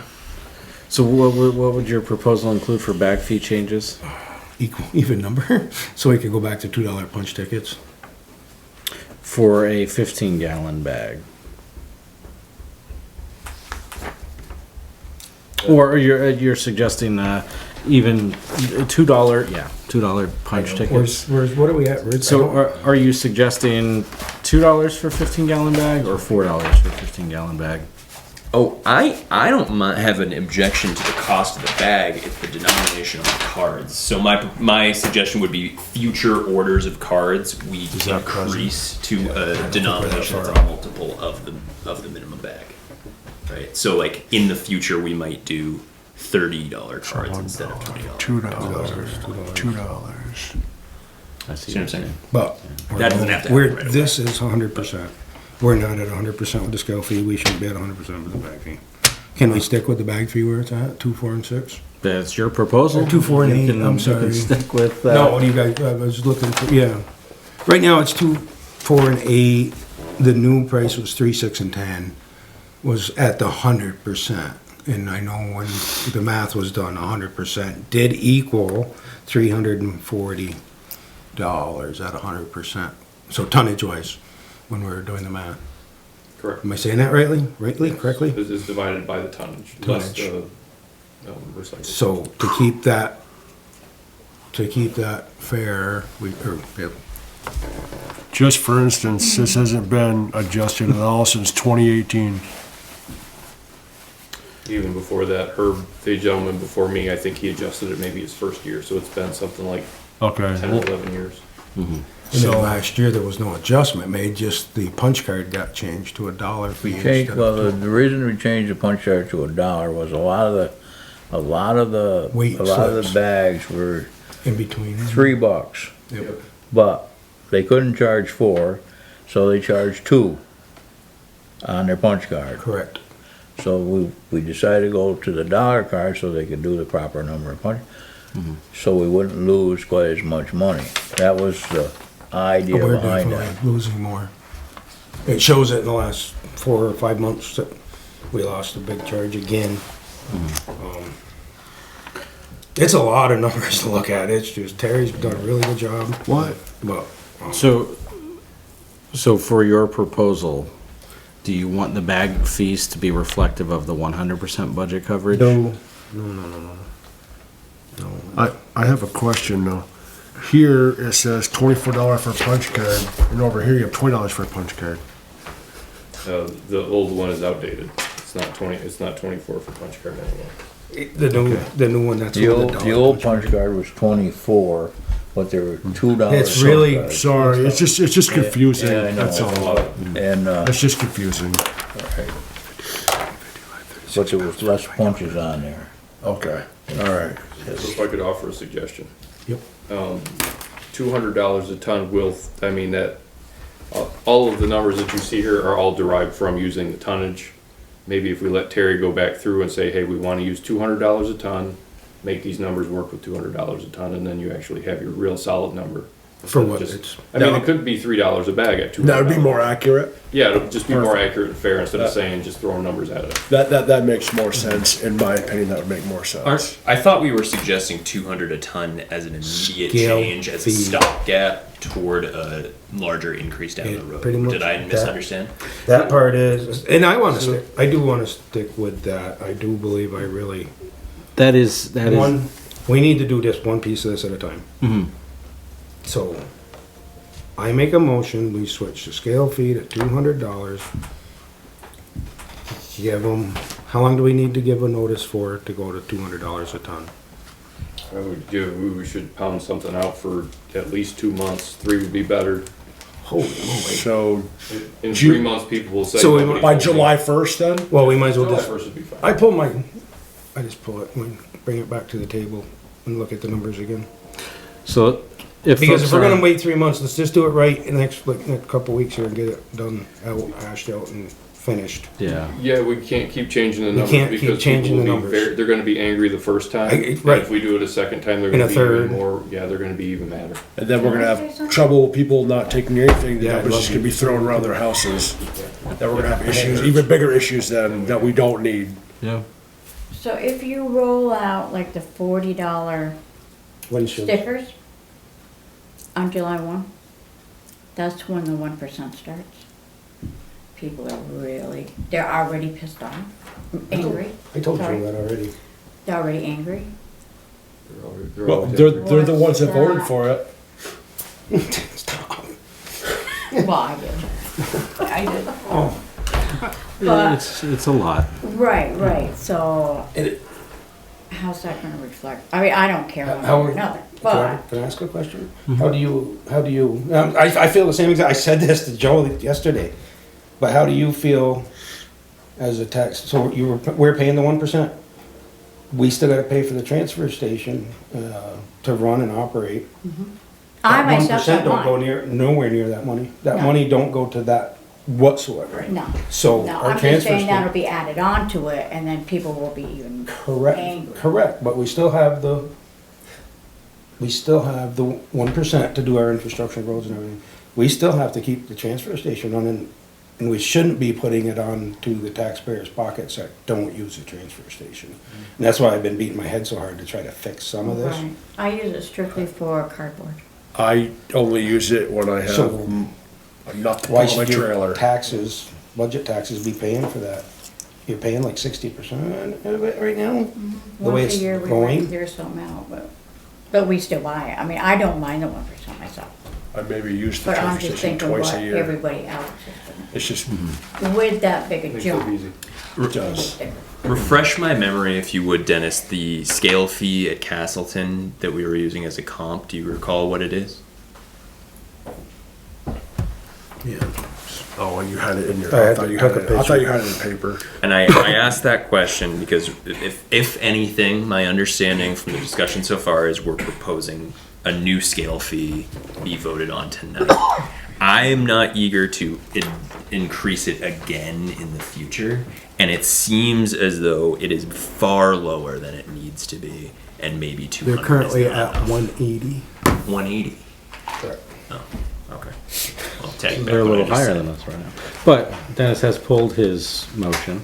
Yeah, but I would like to get on next week, we need to get back on this. So So maybe 200 is fair. if we can have Terry look at what those surrounding figures would be at a 200 per ton rate. And then that'll give us a good sense of where the sticker needs to be, where the bag fees need to be. Before we vote on any change at all. Correct. Yep. All right, we will consider this tabled. Good discussion. We got liquor and tobacco licenses to consider. Oh, boy. One at least. Is it just the one? No, that's Looks like supplemental. it. You'll need that one after you're done with the rest. Okay. No, 2. I only see one on there. Yeah, on the back page, you Yeah. got the Eagles Club too, then you got Oh. Massey's. I only see the Eagles Club. Yeah, just flip the paper over and it's right there. I would like to propose a motion to, or sorry, I would like to make a motion to approve a first-class restaurant and bar license and a third-class liquor license for Jekyll and Hyde Incorporated, also known as Tomassi's. Do I hear a second? All set. Oh, sorry, Claire. I'll second that.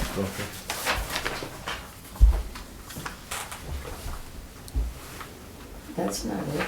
No, flip it back over on the very bottom, Mr. Stanley. There you go. Got it. Awesome. And Keith with the second. Any discussion? All those in favor? Aye. Any opposed? Motion carries. Also like to make a motion to approve a first-class club license and a third-class club license and an outdoor consumption permit for the Eagles Club Airy 3907. Do I hear a second? I'll second that. Any discussion? All those in favor? Aye. Any opposed? Motion carries. And a last motion I'd like to make for to approve a first-class restaurant and bar license, a third-class restaurant and bar license, and an outdoor consumption permit for Fairly Buzzed LLC. Do I have a second? What is that? She's a catering business, a bar cart, I suppose we would call it. And is it not- just called? It's not on here, so that's why I'm just It curious. came in this morning. Yeah, so an addition. And you know this place, it's like legit place. So she's not operating as a permanent location. She's the one that puts the little drink truck down here during our event. During the food truck She's a festival. caterer. Yeah, Oh, she does catering. I don't Yeah. drink, so I don't notice Yeah. things like that. I'm sorry. Okay, all right. What was it for? The No, what drink was truck. the motion again? Oh, so the motion is to approve a first-class restaurant and bar license, a third-class restaurant and bar license, and an outdoor consumption permit for Fairly Buzzed LLC. And so, just to clarify, and the restaurant and bar license doesn't mean they are a restaurant and bar. That is like the classification of license, but gotcha. it's just their permit So to you're gonna sell sell alcohol. alcohol in the park? This does not approve them to set up and serve in the park. like a little food truck thing. Well, I know, well, it says an outside. I'm just asking. She has a food truck. Yeah, I know. And you She can wants drink. an Drink it outdoors. It'll be One outside. drink. So sorry, is the outdoor consumption permit would be specific? for that. That is That's for for- Gotta so be- yes, the That's outdoor not- consumption permit No. specifically. Okay. What? Sorry. That is not. let's have a conversation. So these are permits from the state. These are permits from the state. It allows her to sell beer and wine as well as hard liquor. The outside permit is just so people can sit outside her little vending cart and drink that. It has nothing to do with vending in Fairhaven at all. In a roped off area, correct? If I'm correct. Yes, it could be anywhere in the state, not just in Fairhaven. Thank you. But she lives here? She Is lives that why here. the liquor license That's is why it's done coming here? here. Okay, so the outdoor consumption permit is not approval for any event in Correct. Fairhaven. Thank you. That is a totally separate permit. Thank you. Okay, thank you. Thank you. For clarifying that. Do I have a second? I'll second it, I guess. Any discussion? All those in favor? Right. Aye. Any opposed? Motion carries. Right, use of sewer reserve funds. We need to purchase a valve of some sort. Yeah, that shouldn't say that. We don't need to. Not right now. This is for the engineering services for that valve, but also for 4th Street, and for an evaluation of our our collection system. If you remember a couple weeks, maybe months ago, Carrie did a request for qualifications. She got engineers to come in and tell them, how great they are and all the work they would do. And she chose a vendor, and their fee is, wait for it, $52,250. What does that get us? That gets you services under the agreement, assisting the owner, which is the town of Fairhaven, evaluating the causes of acute flow restriction over on 4th Street, being experienced near 4th Street, performing discrete sewer manhole observations and providing a written description of the findings to supplement the 20-year wastewater facility engineering inspection and evaluation findings. And that's just for the engineer himself? That's just for the engineer. I'm in the wrong business. We're right. Wow. So it sounds like a lot. Without engineering, we don't move forward with anything. These projects have to be engineered. And that would come out of that $384,666.40? Correct. That is the sewer reserve fund. That seems like a small price to pay in order for us to move forward in the future, if you ask me. Just as to illustrate why this has to be done, I think it was last week or 2 weeks ago on 4th Street, we had sewer back up into a house, and it backed up in the same house this afternoon. Oh, boy. 4th Street is a problem and it needs to be resolved. And that's why we're here.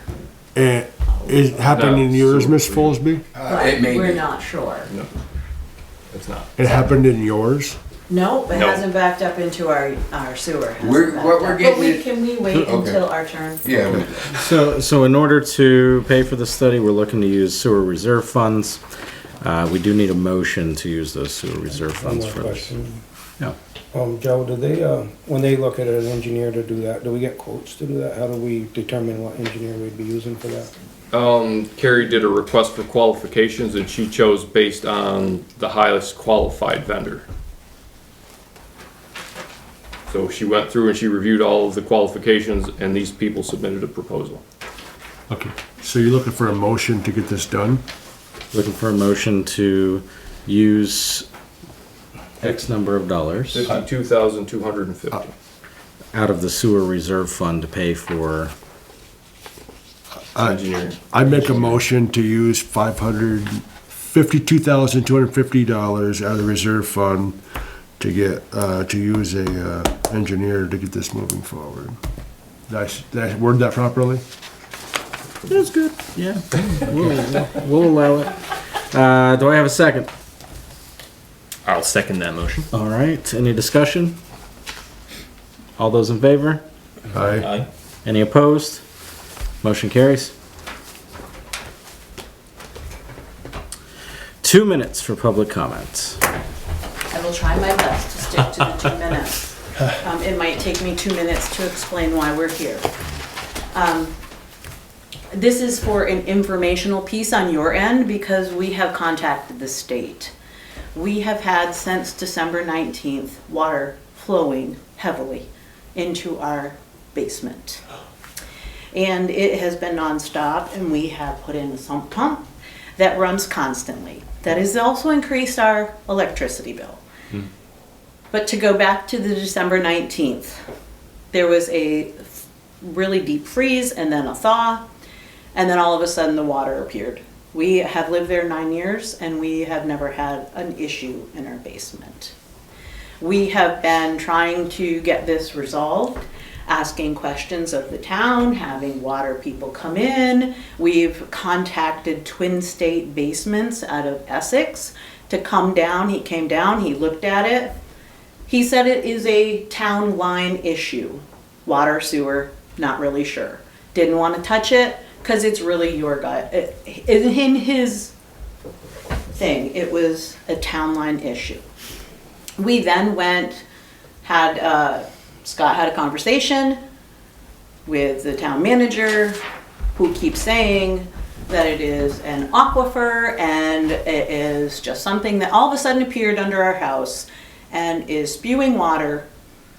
The thing runs, I don't know how you figured it out at one point, how much water is coming into our basement. Right now we're averaging between, I would say between 5 and 8 gallons a minute. When it first started coming in, we got a lot more, but I think because we've had thaws since, it diverted some. But we were looking, at one point, we were getting between 12 and 15 gallons a minute. And it's a constant.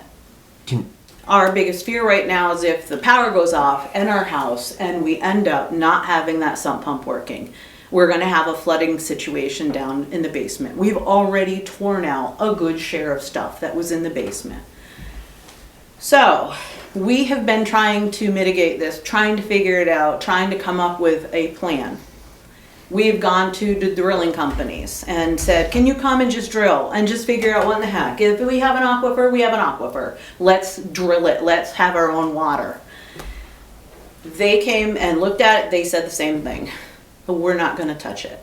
Basically, the plumber keeps telling us, these drill places tell us, an excavator guy, the contractor's been over.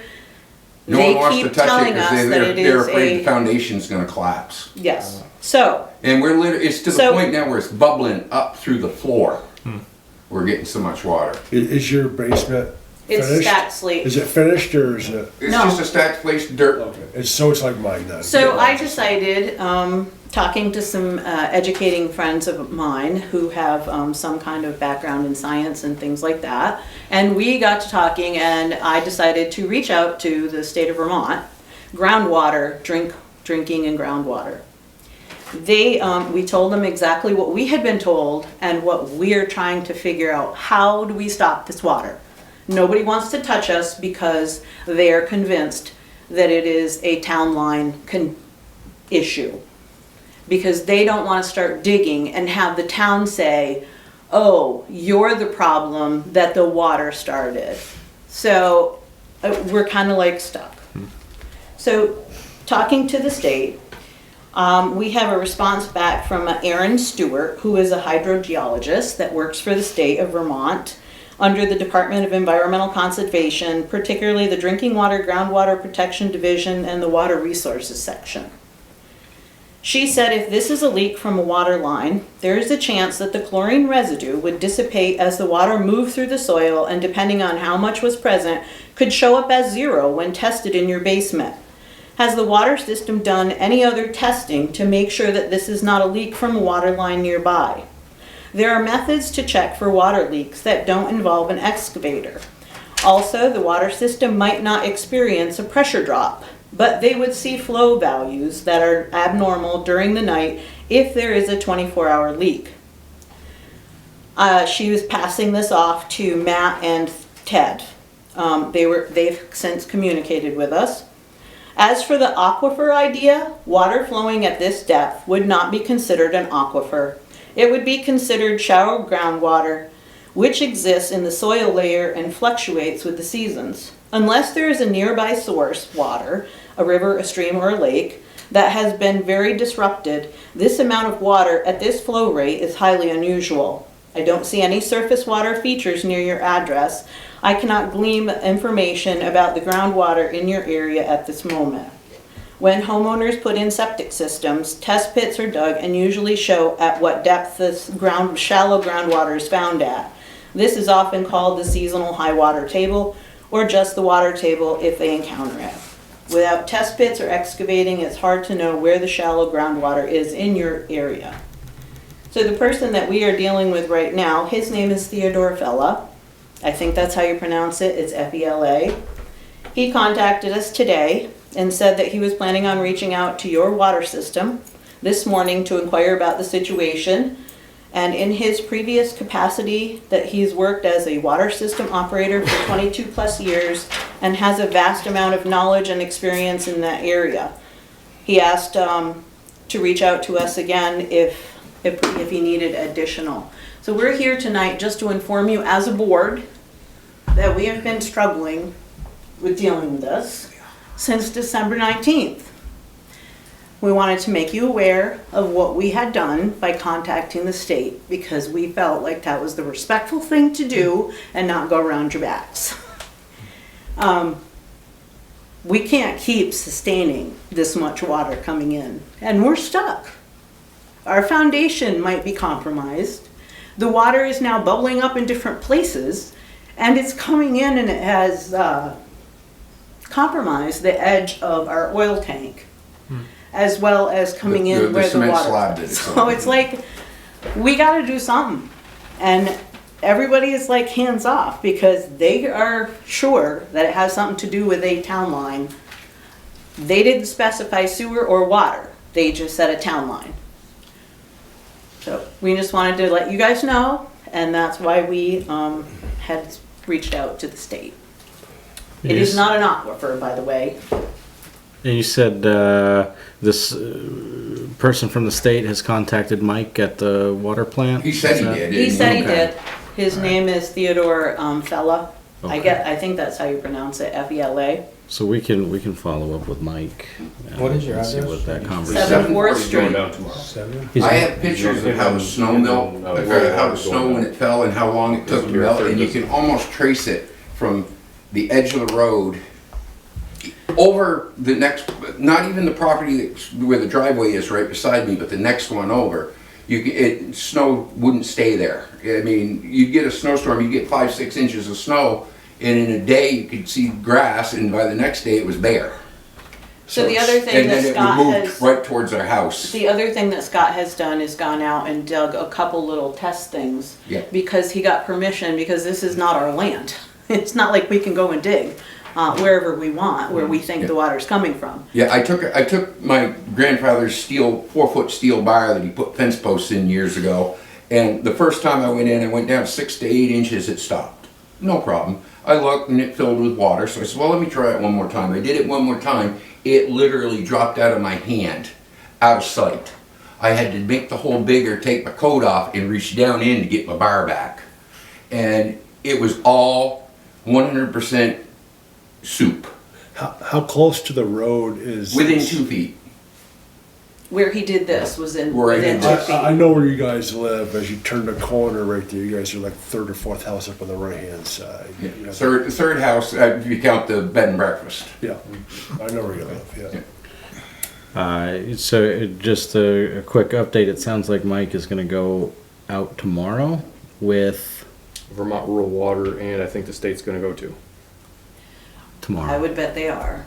It was said to us something along the nature of if it's a sewer line and it's leaching through the water and then to now coming into our basement, then that now raises health concern for us. Oh, no. This has been going on since December 19th and we've been trying to get it done.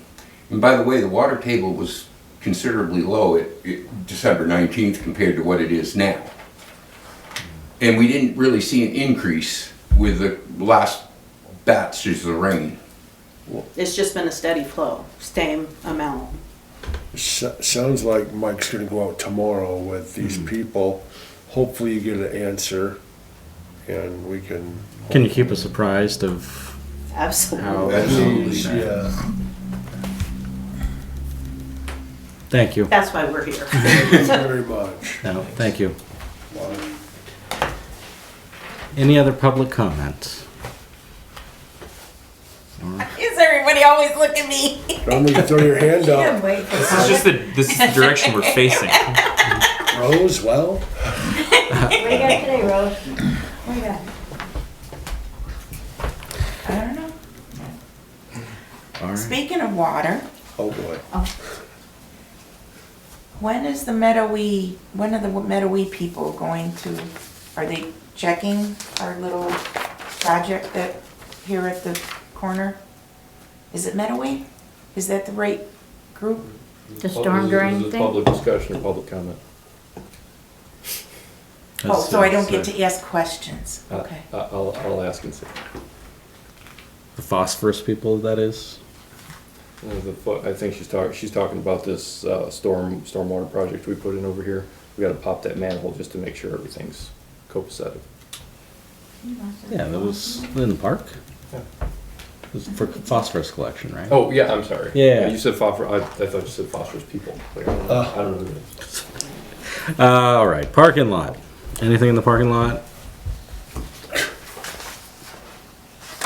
Hearing nothing. Board roundtable. This is a tradition to start this way. Cause you're sitting there. Would you like us to come back to you? No, I'm fine. So the same as last week's discussion, I'm going to throw it out there because next week we're actually on your next meeting. I've already asked to be on the agenda for the town crew to be able to have some funds to work until July out of one of the funds sitting there as a reserve. Then to bring the temps back as temps part-time.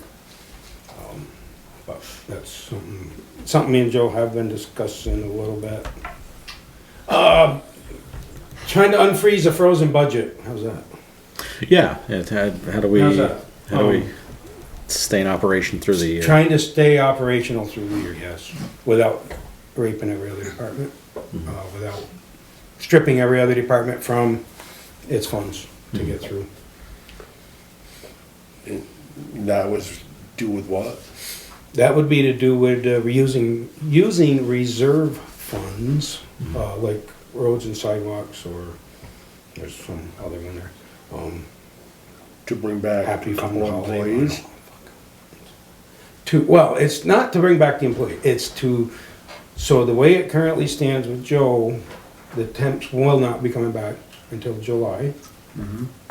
And the town crews will be maintaining the parks and the cemetery and taking care of that stuff, and will not be doing road maintenance.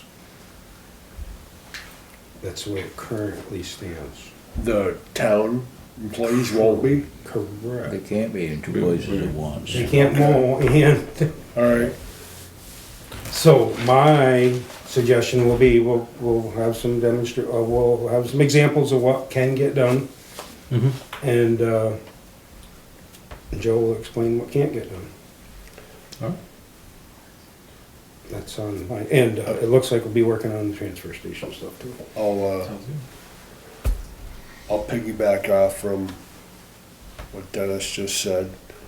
With that situation, I don't agree with pulling from sidewalk, things like that, because if something, when emergency comes up and we don't have that because we're using it for part-time employees that will have a job when they come back in July, if there's something the town can offer them for work until July 1st, is there a way, I mean... That's not what I just was getting at.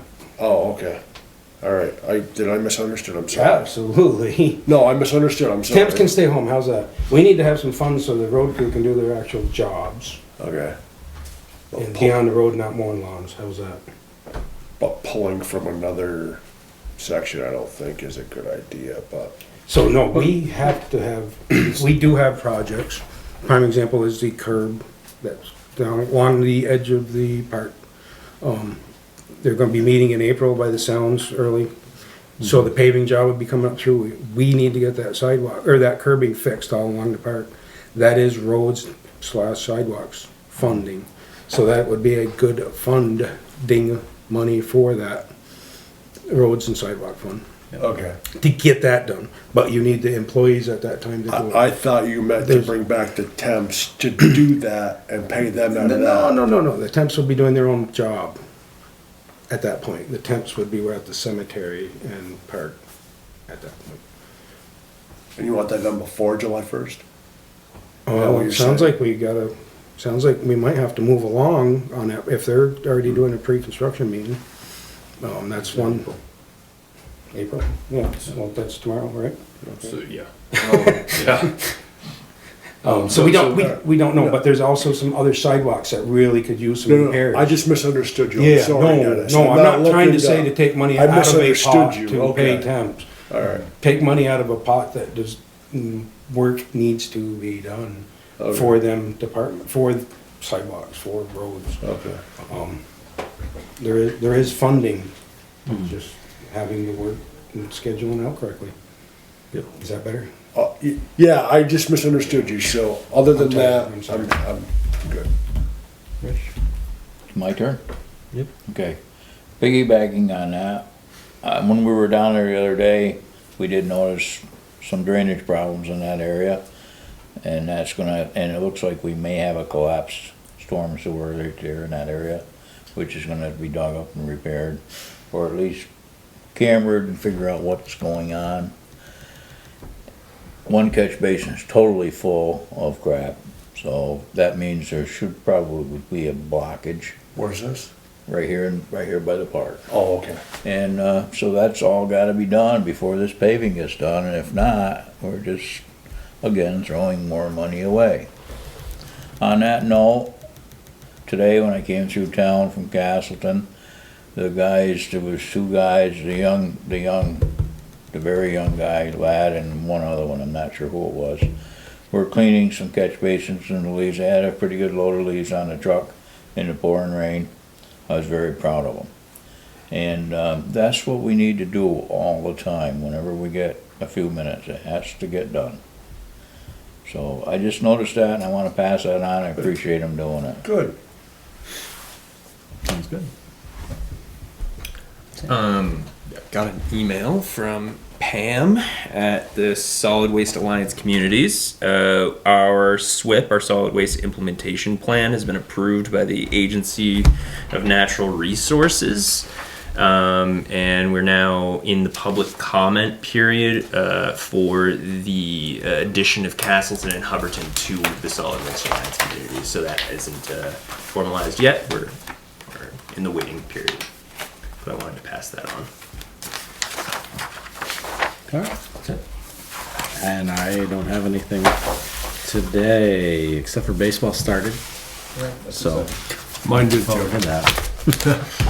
All right. Review of financial reports. Oh, yeah, I'm sorry, I stole this from you. You're good. I meant to take the numbers down earlier. I got them. You got them? Oh, thank you. All right. I'd like to make a motion to approve the payroll warrant. $46,022.12. I'll make a motion. I'll second that motion. Any discussion? All in favor? Aye. Motion carries. I'd like to make a motion to approve the general warrant for $690,703.20. Do I have a second? I'll second it, but I just want to make a note. That was a very large school payment was in that. In excess of 585,000 to the school. So that was That's why basically it's so all school. large. Yeah. All those in favor? Aye. Any opposed? Motion carries. And the checkbook currently stands at $426,960.31. Thank you. Thank you. All right. Looking for a motion to go into executive session under 1 VSA 313A1 personnel and contract negotiations, as well as 1 VSA 313A3 appointment of a public officer. What is that motion? I'll make a motion that we go into executive session under those numbers given by the chair. Do I have a second? I'll second that motion with one point, that I'd like to invite, oh, okay. No. Oh, I was going to invite you, per my email, invite Ann Finley in her capacity as a member of the Planning Commission into our executive discussion, 1 VSA 313A3, appointment of a public officer. Hearing that addition to the motion, we'll also note that we will invite Ann to leave when it comes to the other point on the executive session. All those in favor? Aye. Aye. Any opposed?